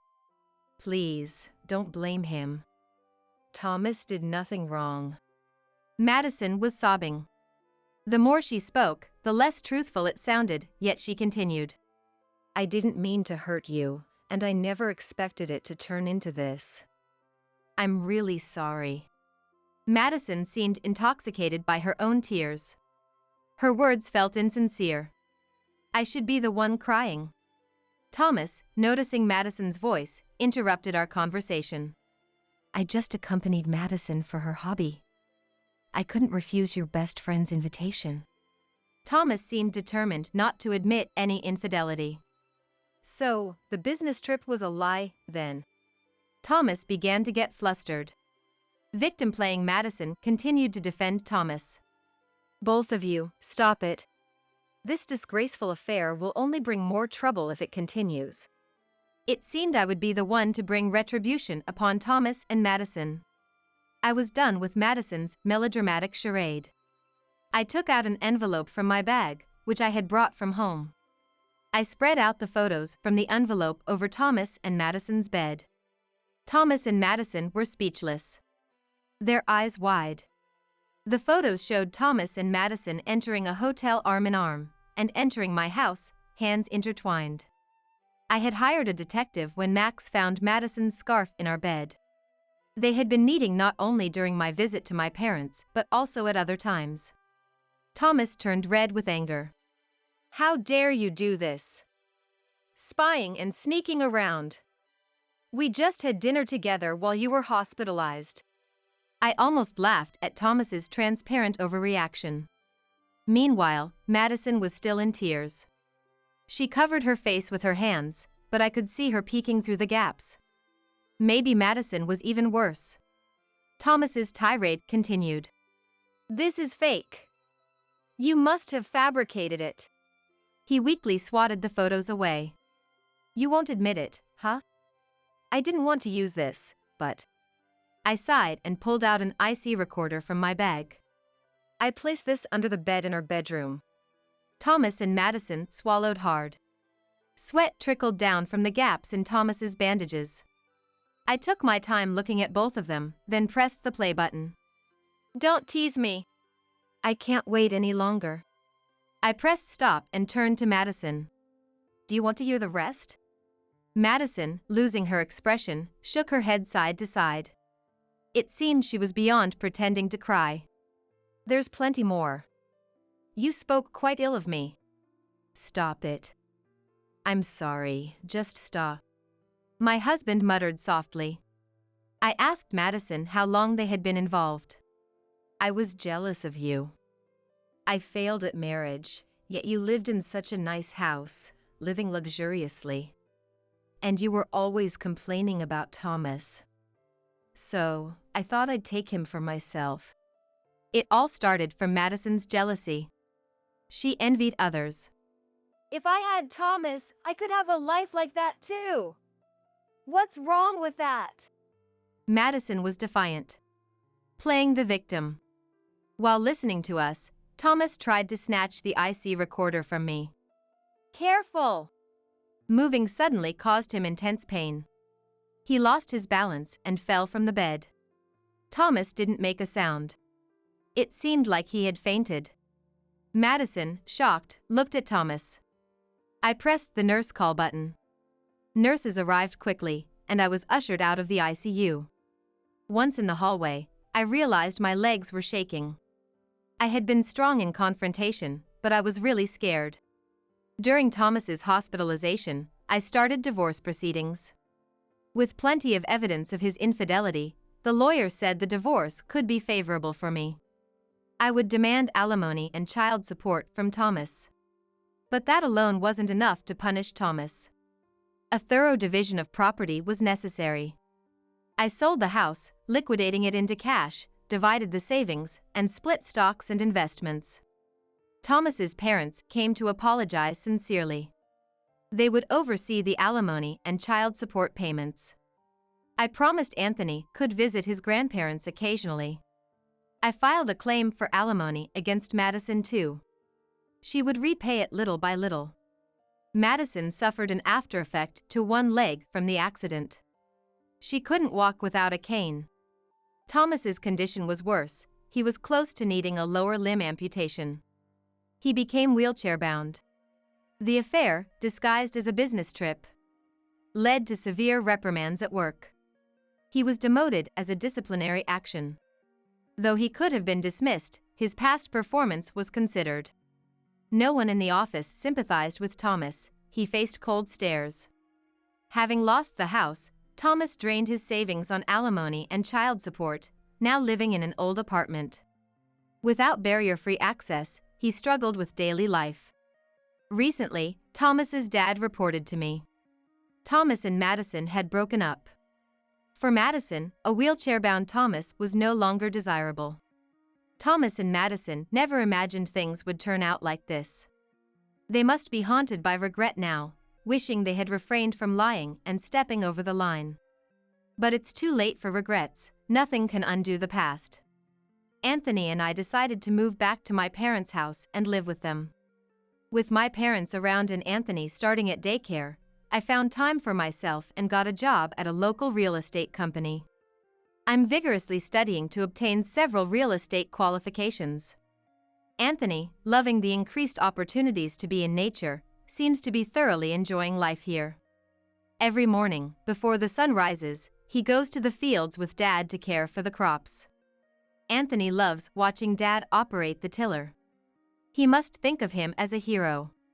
After helping in the fields, Anthony heads to daycare, plays to his heart's content, and returns home. Living in the countryside has made him sturdier and more sun-kissed compared to our urban life. It seems being surrounded by nature is better for Anthony. My parents are happy and smiling all day, enjoying the lively atmosphere. Max, the hero of this whole situation, seems to love it here too. He used to be reluctant to go for walks, but now he eagerly awaits them every morning. He loves being in the fields with Anthony and Dad, playing and getting muddy. Recently, during a family picnic by the river, Anthony suddenly stood up. When I grow up, I want to be like Grandpa. Dad, with a big smile, patted Anthony's head. Mom watched Anthony with joy in her eyes. What are you? A stalker or something? You disgust me. Go home already. I came to the wedding to celebrate the happily smiling bride and groom.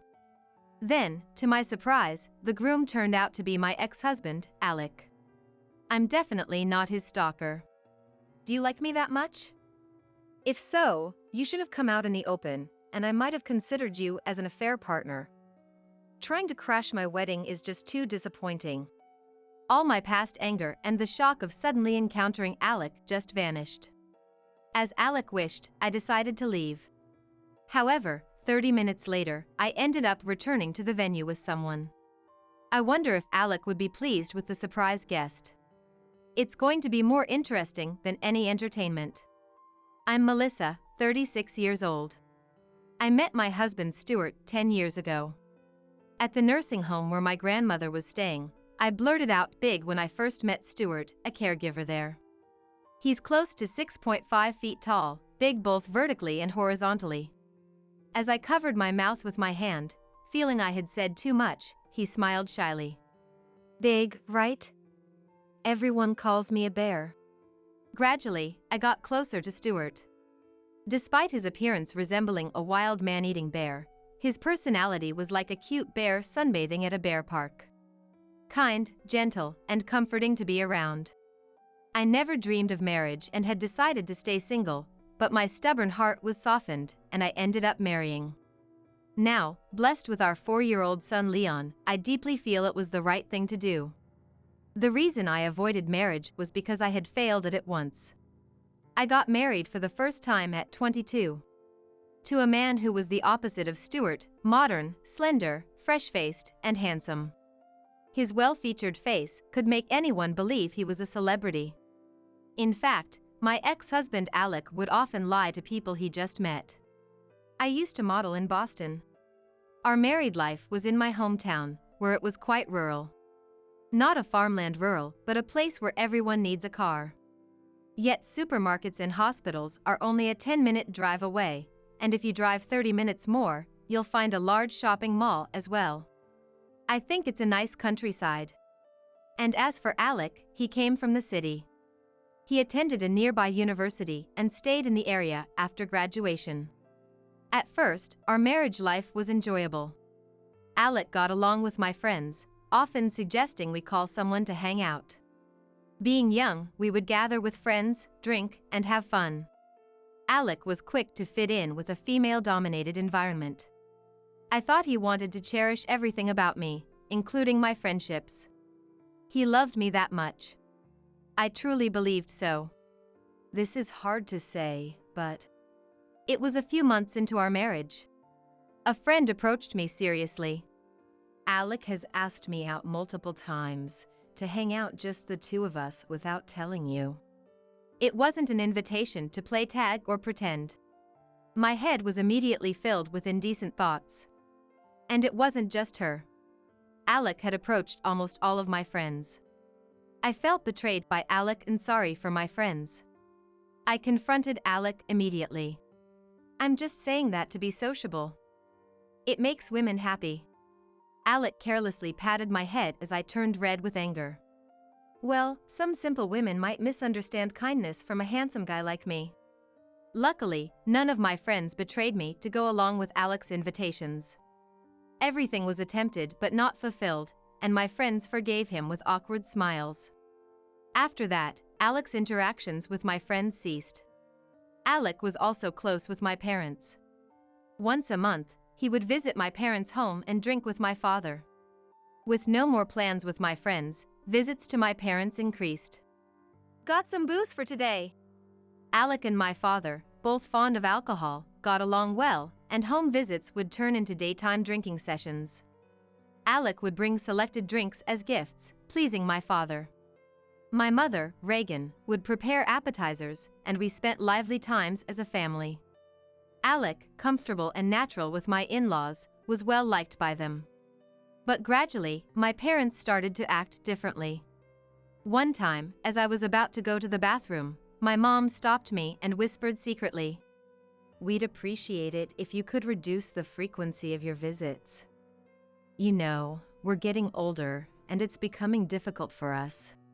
She was vague, but it seemed she had more to say. "The alcohol Alec brought today is hard to come by, you know. I heard it costs $500. What? It's not that expensive? My mother clammed up.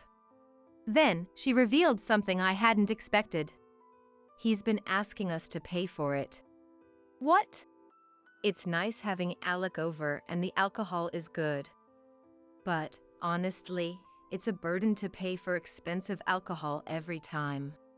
Initially, the cost for the alcohol was around $20. "Could I get the money for the alcohol?" He would say so nonchalantly, and my mother happily paid. But gradually, the price increased, and it became normal for it to exceed $300. However, the actual cost of the alcohol was at most $50, and above all, it was purchased with our living expenses. $500 is just too much. But we can't spoil Alec's feelings, right?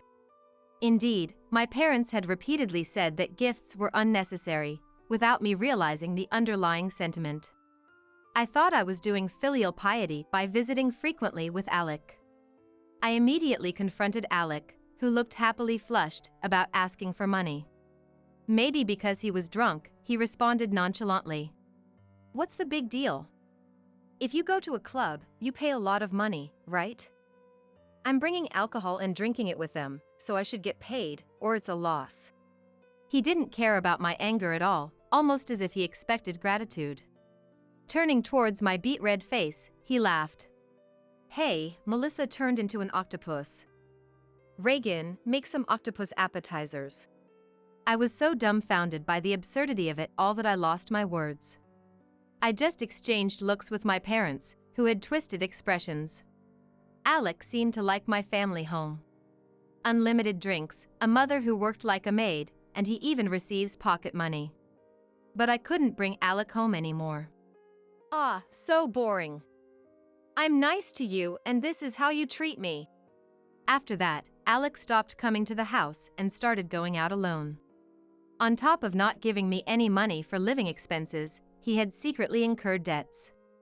And when infidelity came to light and I confronted him, he suddenly hit me. "Shut up. I don't need you anymore. It's over, we're getting divorced." And that's how we ended up divorcing.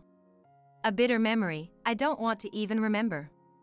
I had forgotten about him, blessed with a new family, but 13 years after the divorce, for some reason, Alec was here. And next to a bride in a pure white dress. Alec was the groom. It was a wedding I was invited to by my junior at work, Chanel. The guest list exceeded 300 people, a grand ceremony. Alec in his late 30s had changed his vibe, but there was no way I would mistake him for someone else. The radiant beauty of his youth was gone, replaced by the air of a sweet, calm gentleman. He was spreading his best smile all over the reception. I had dressed up nicely but tried to make myself less noticeable by slouching a bit. My mind was full of why and how. Maybe my suspicious behavior made me stand out more, as I locked eyes with him. I smiled awkwardly and nodded slightly while sweating. Oh my God, how awkward. I felt so uncomfortable that I went to the bathroom. The reception had just started. I spent some time there, but I couldn't stay hidden for another 2 hours. Reluctantly, as I was about to return, Alec, with his arms crossed, was blocking the way in front of the venue. What are you doing here? I wanted to ask the same. When we divorced, Alec had scornfully said he hated country folk and moved to the city. I didn't know he had come back to my hometown. Alec leaned in with the same unpleasant smile as before. What's the matter? You still hung up on me after all these years? He seemed gentlemanly earlier, but it must have been just the outfit and the setting. Alec was still laughing vulgarly. Wow, you've got wrinkles. You've aged. You were cute when you were younger, but marrying for looks was a mistake. Good thing I divorced you back then. Alec pointed at the faint laugh lines I was self-conscious about and laughed all by himself. I've always felt he was a bit immature, but now it's just creepy, like he's still a little kid. Oh, wait a minute, what was your name again? Oh, Averill? Betty? Let's see, oh yeah, Melissa. Look, just give up on me already. As you can see, I'm married. I've already. I started to say, but Alec wasn't listening to me. Can't believe you were able to stalk me with that face of yours. Don't you own a mirror? Or are your eyes rotten? Oh, maybe it's presbyopia? Let's make things clear, with your looks, there's no way you and I could start over. Ah, I didn't want to see you. In my memories, you were still cute. Don't tarnish my memories. Alec stuck out his tongue in jest. Our past is already tainted. I only remember fighting with Alec, and if it's possible, I'd remove those memories from my brain. I wasn't prepared to encounter Alec like this today. I wanted to say something back, but my mind went blank and no words came out. I clenched my fist tightly and looked away from him. Ah, your face is all red. Oh right, Melissa, you always used to get so mad and turn red. It was cute when you were younger, but a red-faced angry old woman is just ugly. My face felt even hotter. I looked away, but Alec kept peering into my face. You shouldn't choose a marriage partner based on looks. After all, looks fade. Sorry, Melissa, for leaving you when looks were all you had. This time, I'm going to be happy. I chose my partner not just for her looks, but for what's inside. What's inside? I couldn't help but ask back. Yeah, the inside. You must have been able to sneak in because there are so many people, but don't you see that you don't belong here at a wedding? Get lost already. He gestured as if he was shooing a dog away. But I... Again, Alec didn't listen to my words. Stop it. If you keep disrupting the wedding, I'll call the police. What you're doing is called stalking. But, do you like me that much? If so, you should have come out in the open, and I might have considered you as an affair partner. Trying to crash my wedding is just too disappointing. Alec was loquacious, not giving me a chance to interject. He's always been talkative, but now he seemed overly excited. Breathing roughly, he finished speaking to me. What are you? A stalker or something? You disgust me. Go home already. I came here to celebrate the happily grinning bride and groom. I'm certainly not Alec's stalker. But I didn't feel like clearing up Alec's misunderstanding. Fine, I'll leave. Past anger and the confusion of suddenly encountering Alec just disappeared, and I answered emotionlessly. I had my bag with me, so I decided to leave without returning to the reception. I turned my back and Alec waved at me. Bye-bye. I turned around and asked one last question. You chose her for what's inside? Alec smirked nastily and nodded deeply. Yeah. She's really the best. There's no way you could compete. Is that so? Hearing just that, I walked away from Alec. The wedding venue was on a small hill. Surrounded by the clear sky and the sea, it was a beautiful location with no buildings around. However, it's hard to return to town without a car. I had planned to call Stuart for a pickup in a few hours, so I explained the situation to him. While waiting for Stuart, I sat on a bench outside the venue, quietly looking at the sky. Stuart was with Leon in a nearby park, so it would take some time for him to arrive. I had woken up early today, got ready, and even had my hair done at the salon. Alec laughed at me for looking older, but my son, Leon, told me I looked cute. I was so upset over the treatment Alec had given me, after putting so much effort into looking nice. 30 minutes had passed since I left the venue. I thought it was Stuart calling when my mobile phone rang, but the screen strangely showed Alec. My finger froze as I was about to press the call button. I hadn't been in contact with him at all since the divorce, so I hadn't even thought about his name still being in my phone book. I definitely didn't want to deal with Alec, so I decided to ignore the call. But the phone kept ringing. After about 3 rings, it stopped, only to start ringing again without a pause. What's this? Does he still have something to complain about? In no time, the missed calls had piled up to dozens. At this point, it's hard to tell who the stalker is. Checking my call history, I realized a colleague from work had also called. Interrupted by Alec's incessant ringing, it was resulting in a missed call notification. While fiddling with my phone, scared of accidentally making a call, I noticed a message from my colleague amidst the missed calls and managed to check it. The candle service. It seems the bride, Chanel, is upset because of my absence. The candle service was one of Chanel's special requests. She had tried to gather all the guests who had stepped out for a toilet break or a smoke, causing a small commotion when I didn't return. I had messaged my colleague that I had to leave due to an emergency, but I could imagine Chanel wouldn't be satisfied with that explanation. The voicemail Alec left was, "I thought you were stalking me. If you were really a guest, you could have just said so. I'm not mad, so just come back already. It'd be a waste not to eat the cake." The condescending tone of his hurried message made me even less inclined to return. What a hassle. With hundreds of people there, it wouldn't matter if I was missing. I vented my true feelings, thinking no one was around. Then, a car pulled into the parking lot. To my surprise, a woman in a pure white dress got out of the driver's seat. She looked exactly like a bride.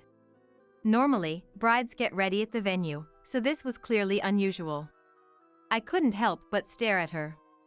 Noticing my gaze, the woman gave me a kind smile. "Thank you for attending our wedding today." "What?" Misunderstanding, I forced a smile and explained. "Oh, I'm a colleague of the bride currently at the reception. Are you about to have your ceremony? Lovely dress." "Thank you. I've been looking forward to this day. Congratulations." Despite the pleasant atmosphere, I felt a sense of unease. I remembered Chanel bragging various things about the wedding. How she requested the highest quality catering, a dress by a famous designer. Her bragging wouldn't end and our break times were completely consumed by those topics. And one of them was the exclusive booking of the wedding venue. Normally, up to 6 couples could hold their ceremonies in a day. However, Chanel insisted on having her special day all to herself. I wondered if the woman had gotten the date wrong. The happily-looking woman confided a secret, saying, "Actually." Hearing this, I headed back to the venue I had just been kicked out of. It seemed like it would be more entertaining than any special performance. At the entrance of the banquet hall, Alec and Chanel were having an argument. Noticing me, Alec hurried over. "I've been waiting for you forever." Chanel, having been informed by Alec, glared at me. "So you know Alec? I heard you used to like him and followed him around. Saying you can't celebrate the marriage of someone you used to like and leaving? That's something middle or high schoolers would do. How inconsiderate." "Chanel, it was Alec who told me to leave. Don't be annoying. Can you not call my husband by his first name?" Alec avoided my gaze as soon as I looked at him. As if a casual lie could cover the truth. "Right, I should have been more considerate. After all, Alec and I divorced over 10 years ago. Excuse me? What did you say?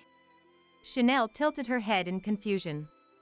Obviously, Alec hadn't shared any inconvenient truths with her.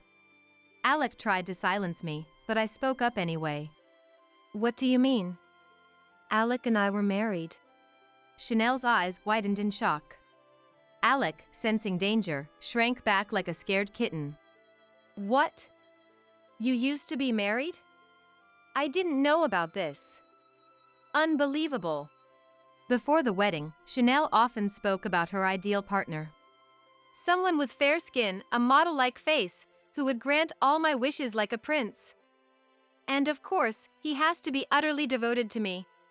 A wish list that seemed pulled straight from a fairy tale. I had heard she had dated twice in the past, but she broke up with them because they merely glanced at another girl, screaming betrayal at the slightest provocation. She would never accept a history of divorce. Then Chanel, giddy with the notion of having found her Prince Charming, had married Alec after a brief courtship.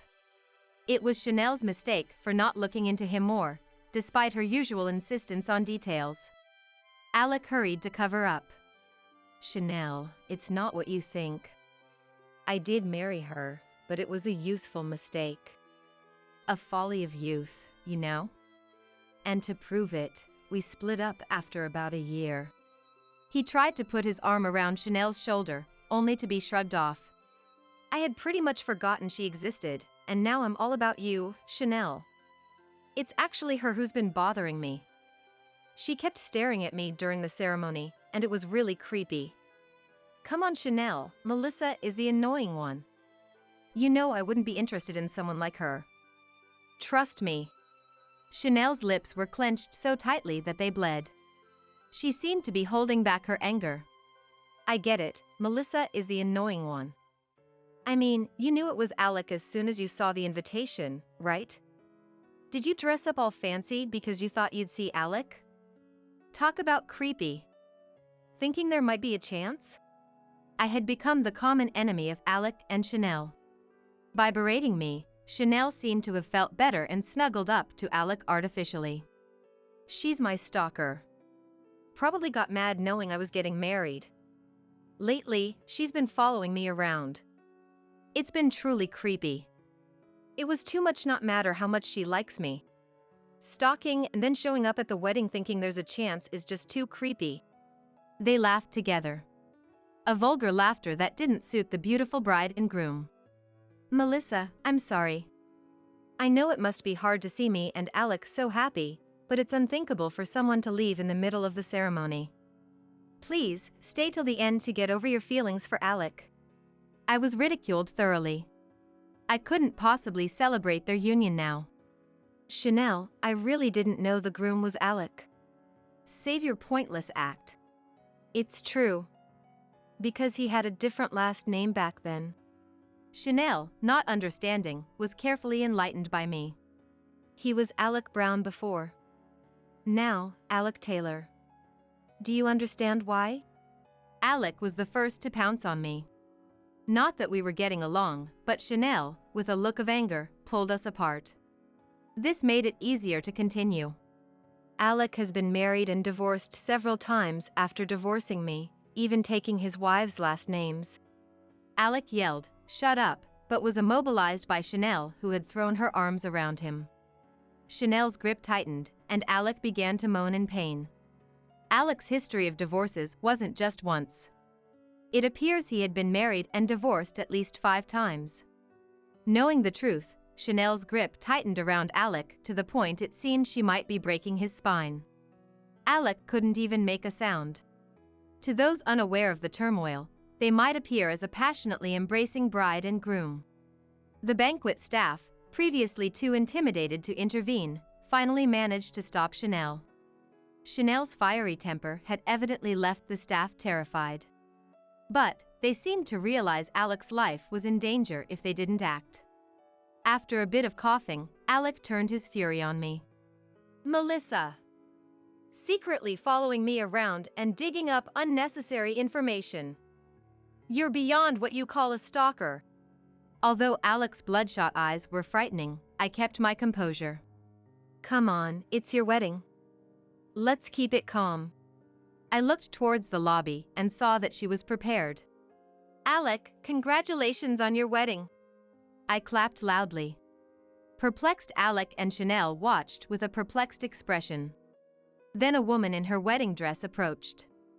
The shyly smiling woman was far more charming as a bride than Chanel. While I was blessing them with a full smile, Alec stepped back with a pale face. Isabel. The woman who had arrived at the venue in a wedding dress was named Isabel. According to her, she had been dating Alec until a few months ago. They even got engaged. But he broke up with her suddenly without giving a reason, and Isabel couldn't accept it. Upon investigating, she discovered he had another fiancé and was repeatedly getting married. Her unceasing smile in this situation was eerie. Though skeptical of her story at first, the evidence of their relationship and the detailed records of Alec's past she provided made disbelief impossible. I've always been by Alec's side. I know everything about him. So the stalker was you? Alec had actually been a victim of stalking. That's why he mistook me for the stalker. While Chanel and the staff were stunned, Isabel pulled Alec's arm. In place of the frozen staff, I pushed open the heavy doors to the banquet hall. Inside, the guests were tired of the lengthy and dull entertainment. The newly returned bride and groom were greeted with huge applause. Thank you, everyone, thank you. Isabel led Alec through the venue. Isabel radiated a happiness aura from her entire being. Alec, now utterly soulless, barely managed to stand. A light push on his index finger might topple him. Gradually, the applause thinned, and the room grew so quiet you wouldn't think it held hundreds of guests. Who are you? Finally, Chanel shouted. Lifting her dress, she stormed towards Isabel. A beautiful bride and an ugly bride faced off. I was the one promised to marry Alec. Chanel pulled on Alec's right arm, while Isabel clung to his left. Lies. It's not a lie. I presented the evidence Isabel had prepared to Chanel. Even after seeing it, Chanel screamed, "It's a lie," and threw the evidence away. A guest picked it up, and a game of telephone started spontaneously. While Isabel and Chanel fought, the whole venue quickly became aware of the situation. Even as the staff and both families tried to intervene, Chanel was too agitated to be stopped. Isabel laughed madly. Of course, the wedding couldn't continue, and the guests were practically kicked out. Alec, notably, had fainted on the floor. An incensed Chanel, not noticing Alec had collapsed, impressively trampled over his face. Isabel vanished after seemingly fulfilling her revenge. Though Chanel had been cheated on by Alec, she received no sympathy from anyone. Her disgrace at the wedding was too much to elicit even pity. Chanel came from a wealthy family, the only daughter. She dropped out of college and couldn't keep a job, so she was introduced to work at my company. Her only computer skill was internet browsing. Ignoring her simple tasks, she would bother us, busy with our work, endlessly bragging and complaining. A perfect example of self-centeredness. The forced attendance at her wedding, and our lack of fondness for her from the start, made sympathy impossible. Even Chanel's parents weren't on her side. Apparently, many guests were business contacts of her parents, who were furious at being embarrassed by her. Honestly, at least her parents could have defended her. But like Chanel, they must prioritize themselves above all. Like Chanel, they must prioritize themselves above all. Ironically, Alec should be thankful for the outcome, given he was supposed to be beaten up by Chanel. Yet for some reason, Alec showed up at my house, accusing me of stalking, when now it seemed he was the stalker. It's your fault. You past women ruined the wedding. Despite everything that happened, Alec is living with Chanel as planned, and yet he's complaining. You're happy you're married to Chanel, aren't you? Now way. She's worthless. What? But you chose Chanel for her personality, didn't you? Well, yeah. I overlooked her looks and chose her for her wealth. That's a quality, right? Her family is well known around here for being rich. But if her family's money isn't coming in because she's estranged from them, there's no point in being with her. That's what I thought. I wondered if two self-centered people might get along, but normally, they'd clash. Alec was just pretending to be a prince, hiding his true self. He often complained about how boring the countryside was during our marriage, but he mentioned one good thing about it. The culture of respecting men still existed. Indeed, Alec was treated as an honored guest at my family's home, so he got carried away. Moreover, he said rural women are simple. He hasn't grown in over a decade. No matter how much anger I show, he comes begging to me with a completely changed attitude. Melissa, do something. She's put GPS on my phone because she suspects me of cheating, and I'm locked up at home when I'm not at work. Actually, she quit her job and has time, so she follows me around and watches me sometimes. It's crazy, right? That's crazy. Right? She's the one who's crazy. But it can't be helped. Alec, you would cheat right away if she didn't do that, wouldn't you? It's natural for him to be suspected, as he has no credibility.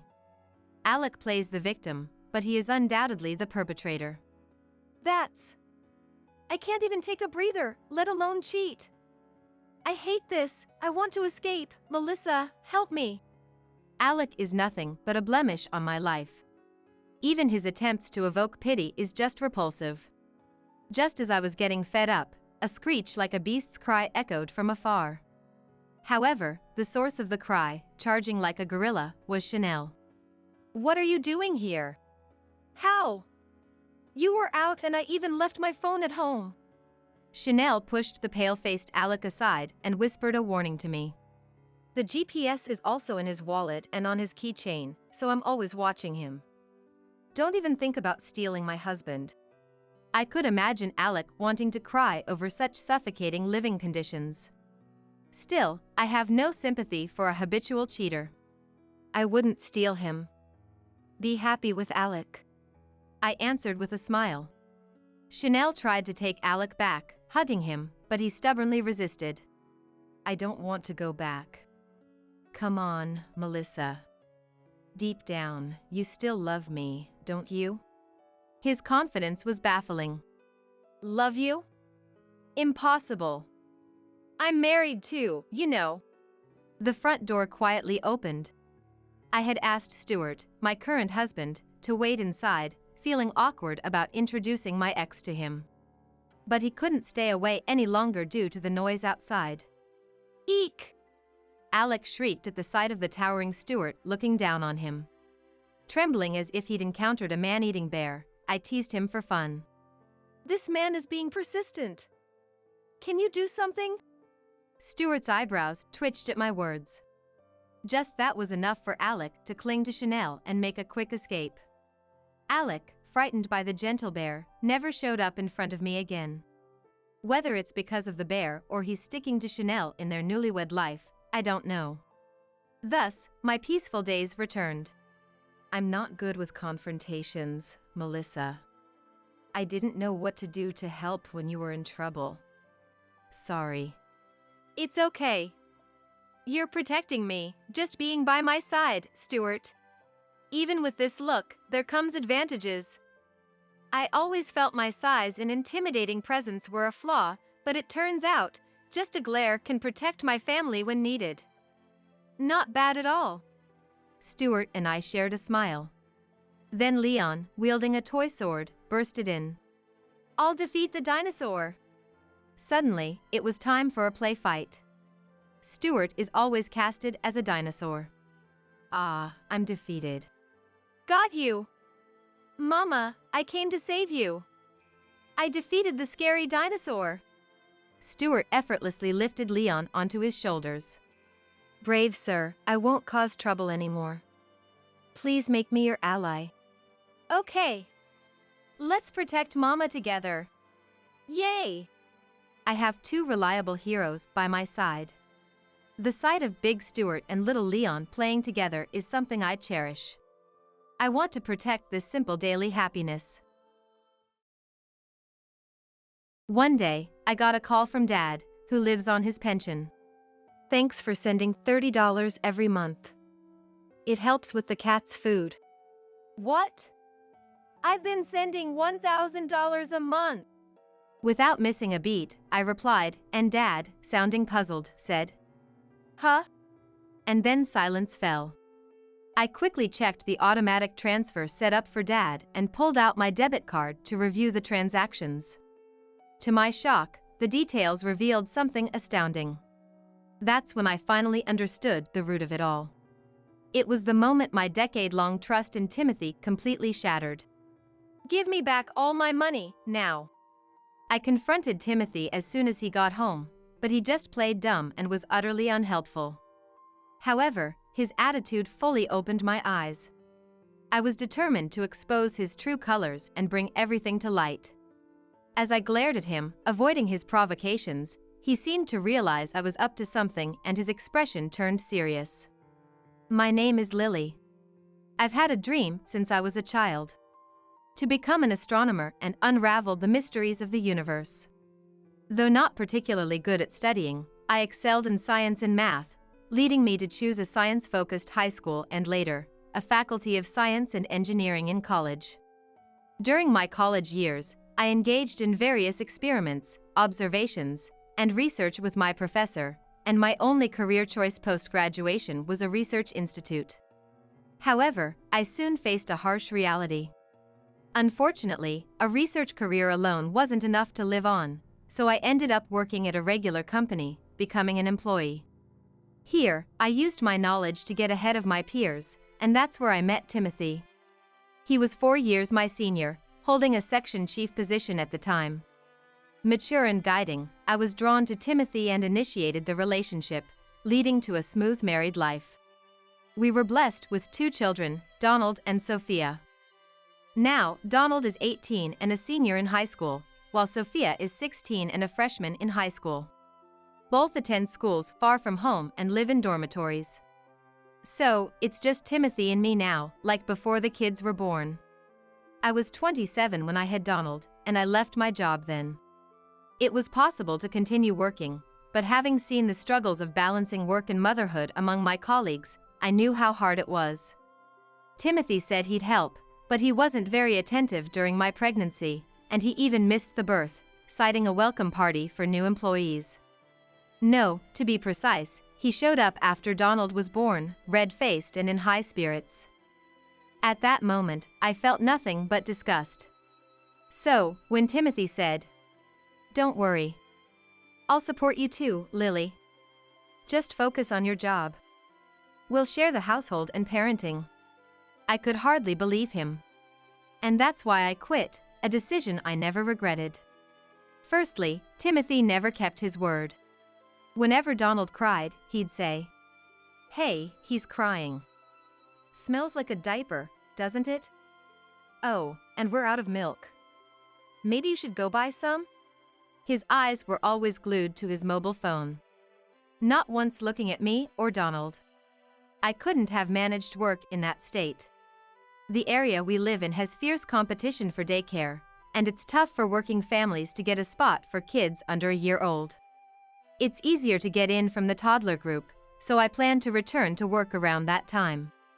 2 years after Donald, Sophia was born. Even with Donald entering the terrible 2s and Sophia being a newborn, Timothy still left all the housework to me. Hey, can't you help out a bit? Like, at least going to the store for diapers or milk? I'd ask, but Timothy would always respond, "That's a mother's job, right? I'm the breadwinner of this family, earning our living. Let me relax at home, will you?" Friends often told me to divorce him in such a situation, but if it were that easy, I would have done it long ago. If we didn't have a mortgage or car loans, and if we didn't have children, I'm sure I would have divorced such a husband without a doubt. But the environment still isn't easy for single mothers raising children. There are plenty of companies that outright refuse to hire you if you have kids. I know this because a friend of mine hit that wall and now, she and her 3 kids are on welfare.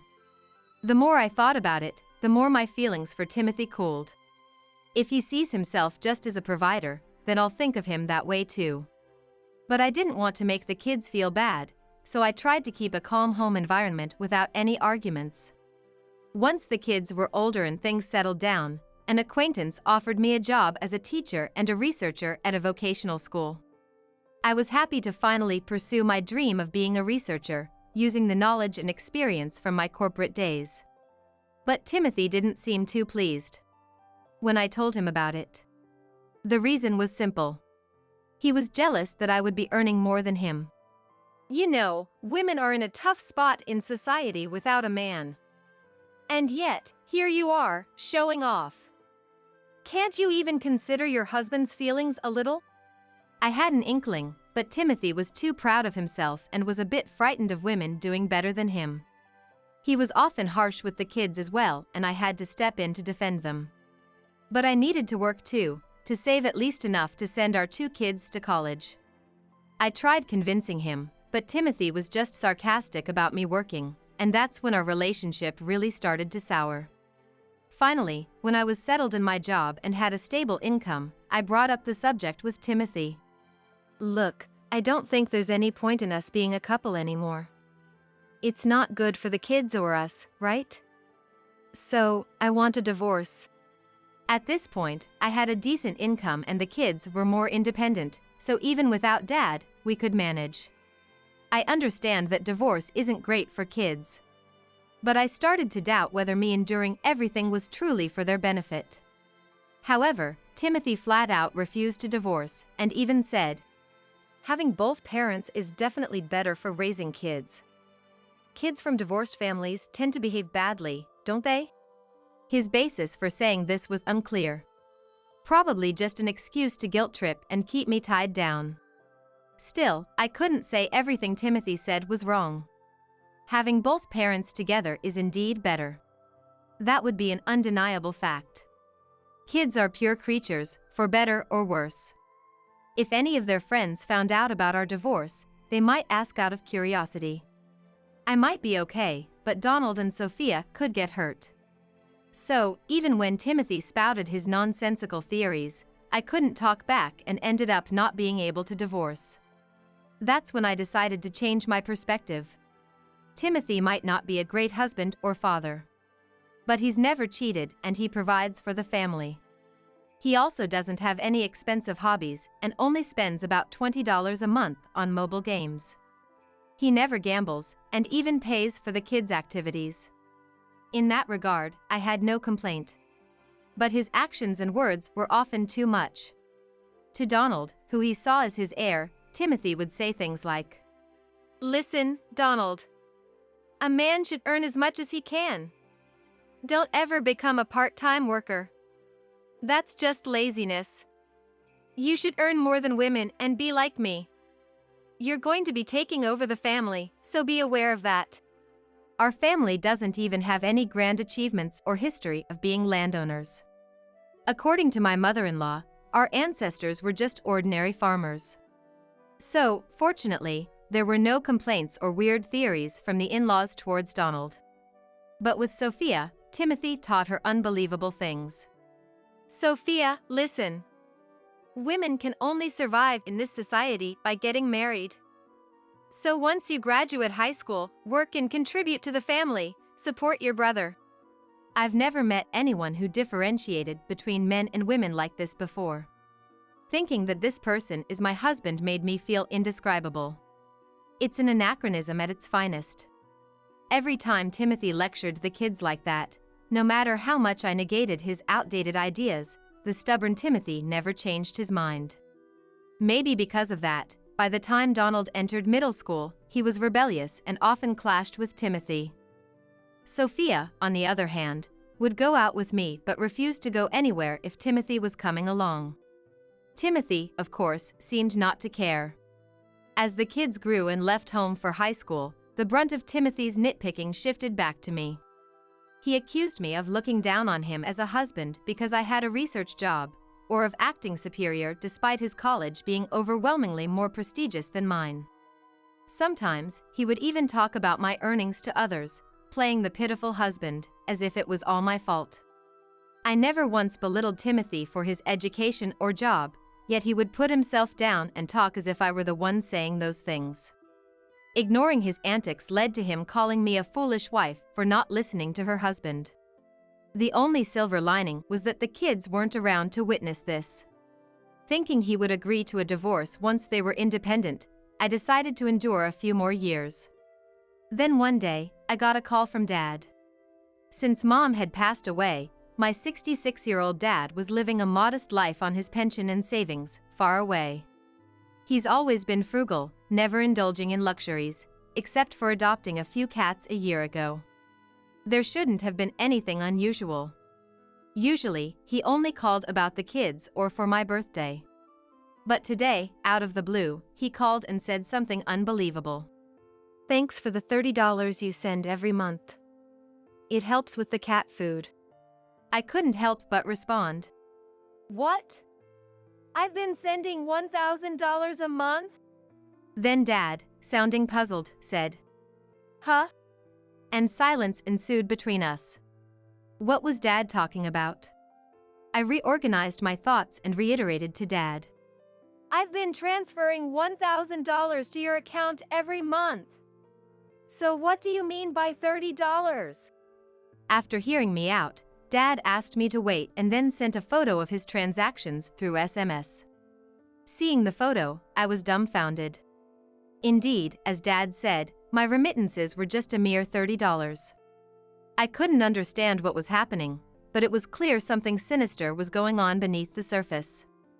Dad, I'll see what I can find out here. I'll contact you as soon as possible, so please wait a little longer. I quickly ended the call. First, I pulled out the debit card I used for Dad's automatic transfers and checked the transactions. The details were shocking. That's when I finally realized the root of it all. It was the moment my years-long trust in Timothy completely crumbled. As soon as Timothy got home, Give me back all my money, now. I confronted him. But Timothy just played dumb, utterly unresponsive. Even worse, he joked that I was spouting nonsense and suggested I go to a hospital. I didn't realize I was so belittled that it gave me a huge shock. But at the same time, it also woke me up. I was determined to expose his true colors and unearth everything. As I glared silently, refusing to rise to Timothy's provocations, he seemed to realize I was up to something and suddenly turned serious. I slammed the debit card I had been investigating onto the table in front of Timothy. Seeing it, Timothy's frown deepened. Nonetheless, I declared, This is the account I set up to automatically transfer $1,000 on payday. I don't use it normally, and the debit card is kept in the bedroom drawer.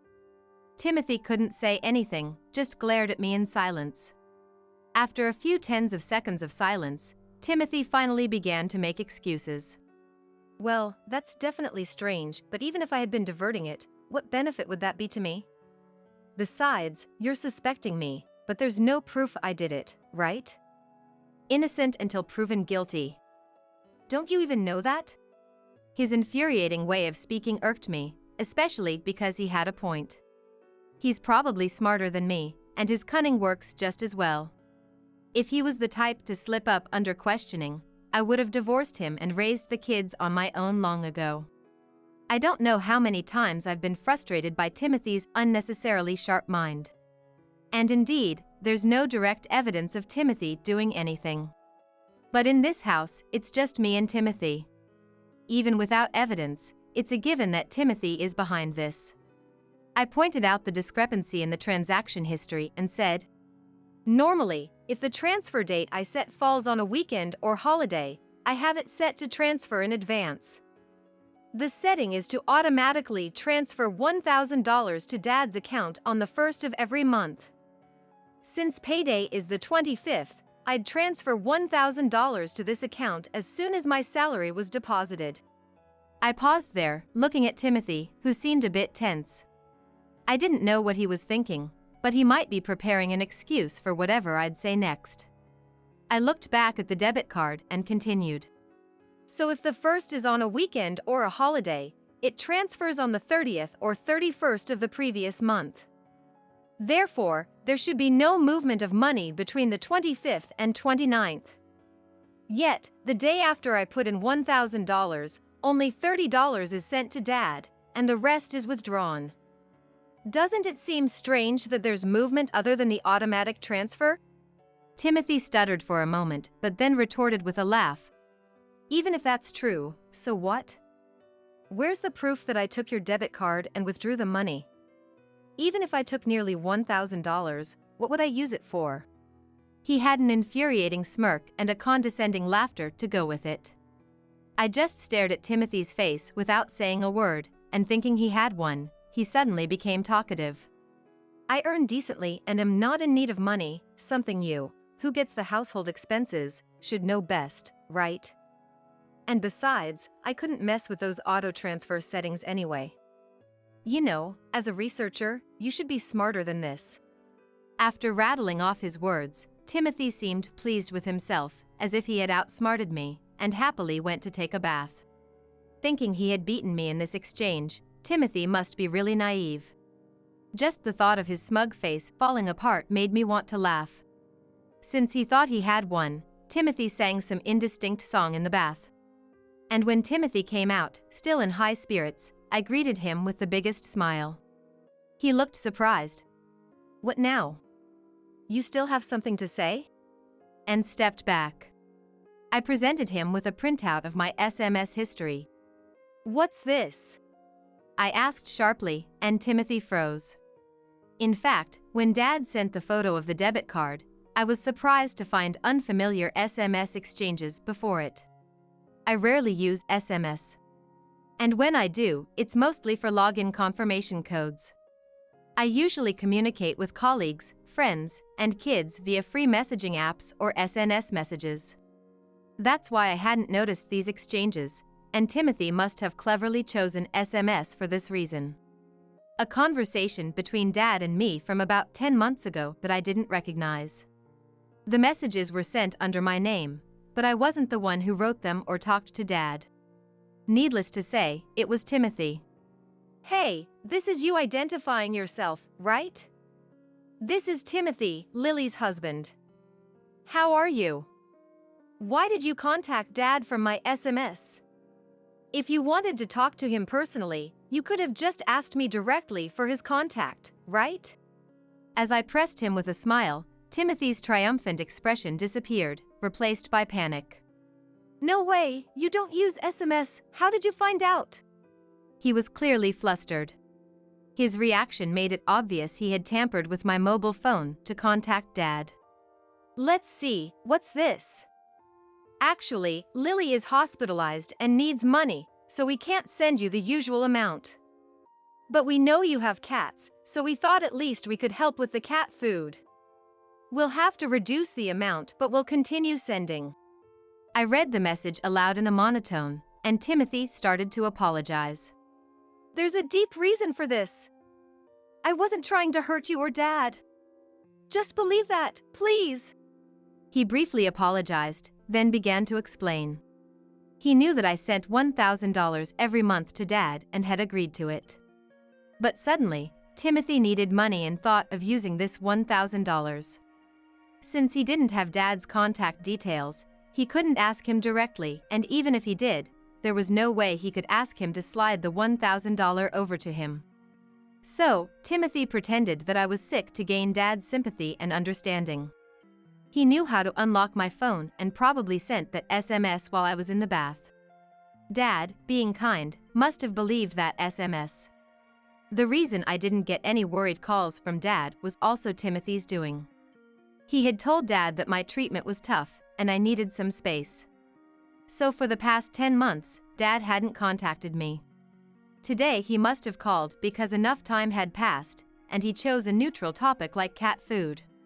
You can't get away with this anymore. It's been 10 months, so you've stolen almost $10,000 from me. Give it back to me right now. I demanded, but Timothy broke down, saying it was impossible. He had already spent it all, paying off a secret debt. After calming down, I asked Timothy, "Can I trust you?" He nodded earnestly. Looking at him, I warned, "If you betray me again, I'll seriously come after that $10,000. You better be prepared. Timothy nodded, trembling. He probably thought the conversation had ended there, and he appeared utterly relieved. Recently, Timothy had been extra nice, coming straight home without detours, even bringing home some cake from my favorite bakery. Though I couldn't believe how unaware he was of his own suspicious behavior, I had been quietly working on something else. When the time was right, Timothy was in for another shock. One day, as he came home in a good mood, I pointed to the living room table. Confused, Timothy looked and froze. There, filled out with my details, was a divorce application form. What's this? We already settled the previous matter, right? I told you I'd start paying you back gradually. Lily, you forgave me, didn't you? He said with a forced smile. I laughed derisively, like Timothy used to, and declared. Did you really think that was the end? Timothy, looking distraught, didn't answer, so I pulled out several documents from a drawer. Seeing them, he turned pale and let out a small scream. So, you cheated, got her pregnant, and instead of marrying her, you agreed to pay child support. I'm astounded by your shamelessness. Timothy never seemed to be in financial trouble, let alone needing to borrow money. I've been funding our children's education entirely, planning to use Timothy's earnings for living expenses and our retirement. Even though I earn a decent amount now, Timothy, as a department head at his company, should be making a good salary too. It was baffling why he would need to borrow money. My woman's intuition told me he was either funding an affair, a club, or someone else. Being someone who acts immediately upon deciding, I hired an internet detective for this situation. The detective provided photos of Timothy occasionally visiting a woman and handing her money. Further inquiries revealed she's a single mother now, raising a child. So basically, you were giving her child support monthly as hush money to keep her from spilling about the affair. But she demanded $2,000, including living expenses. Thinking $2,000 was too much, you had the $1,000 I sent to Dad and stole it, right? I stated calmly, and Timothy collapsed on the spot, making excuses. It's not like that. It wasn't my intention. I don't deserve to end like this. Why is this happening to me? Seeing Timothy like that, I sighed and simply asked him to sign the divorce papers. Timothy clung to my legs and pleaded. Please, don't divorce me. I can't imagine what others would think of me at this age.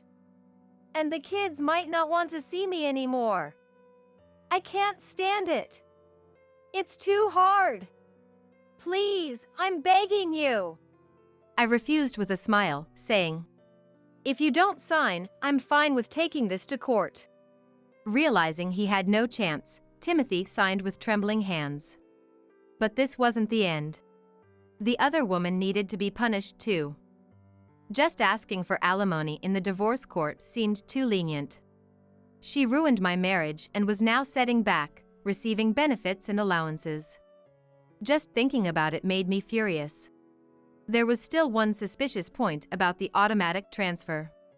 I understood how Timothy was using my debit card and PIN to withdraw the money.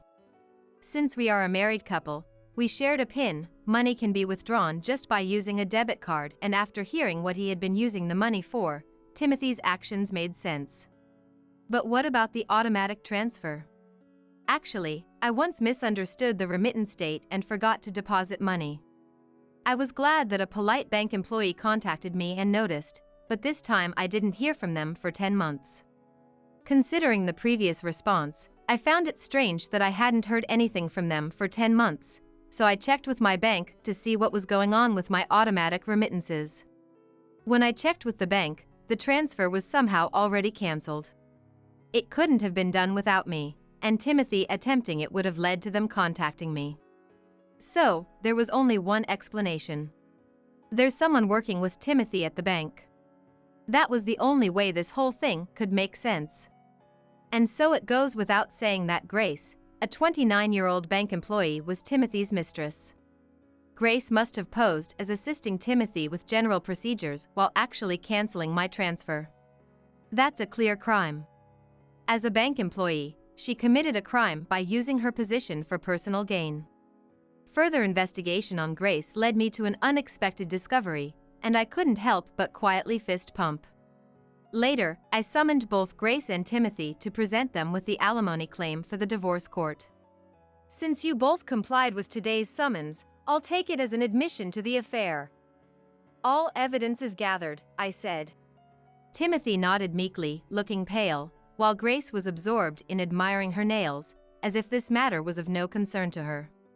She probably thinks Timothy will cover her part, so this discussion means nothing to her. This wasn't a place for a child, so she presumably made some vague excuse and left her child with her parents.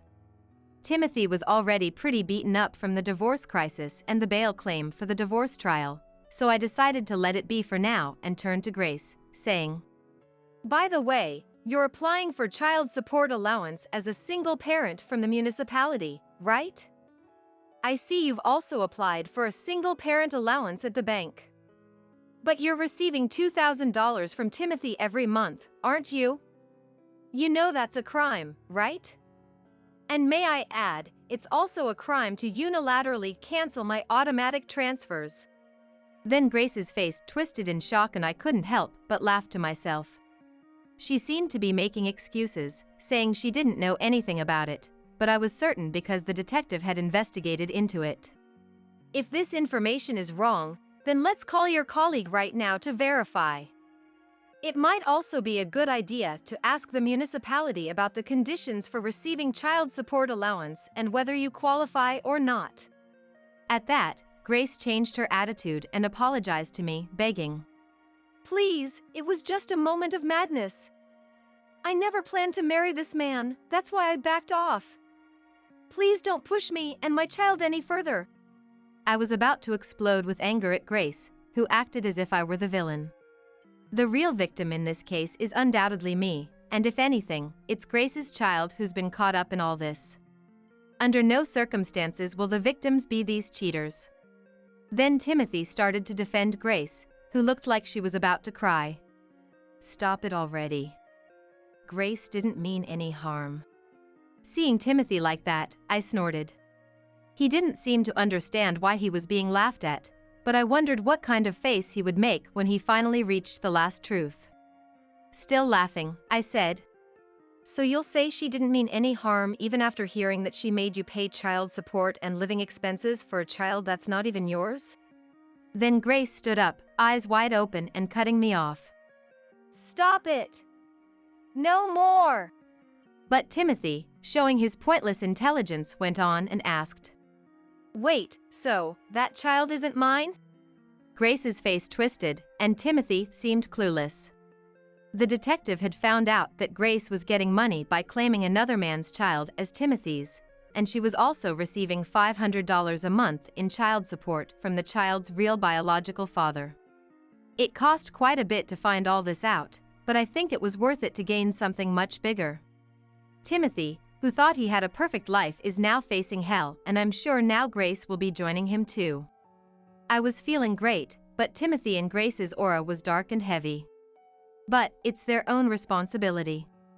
If they can't differentiate between right and wrong, someone needs to make them realize it.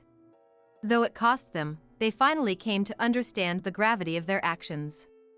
After getting their signatures on the divorce trial bail claim and other documents, I triumphantly submitted the divorce application, and Timothy became a stranger. I only told our children living far away that we were getting divorced, but they, being perceptive, said they were on Mom's side. I had told them they didn't need to come home for the holidays, thinking they wouldn't want to see Dad, but as soon as they heard about the divorce, they came home on the next big holiday. They didn't ask what happened, but seemed relieved when I said I got custody. I'll continue to provide for their education, and I had actually made some investments since I didn't fully trust Timothy. I believe I'll be okay in my old age. As for Timothy and Grace, they ended up with an unimaginable fate. Timothy, now divorced at this age, apparently faced rampant rumors at work. Originally belittling me, his wife, and speaking ill of female employees, he was now the subject of gossip about affairs and losing his wife's favor.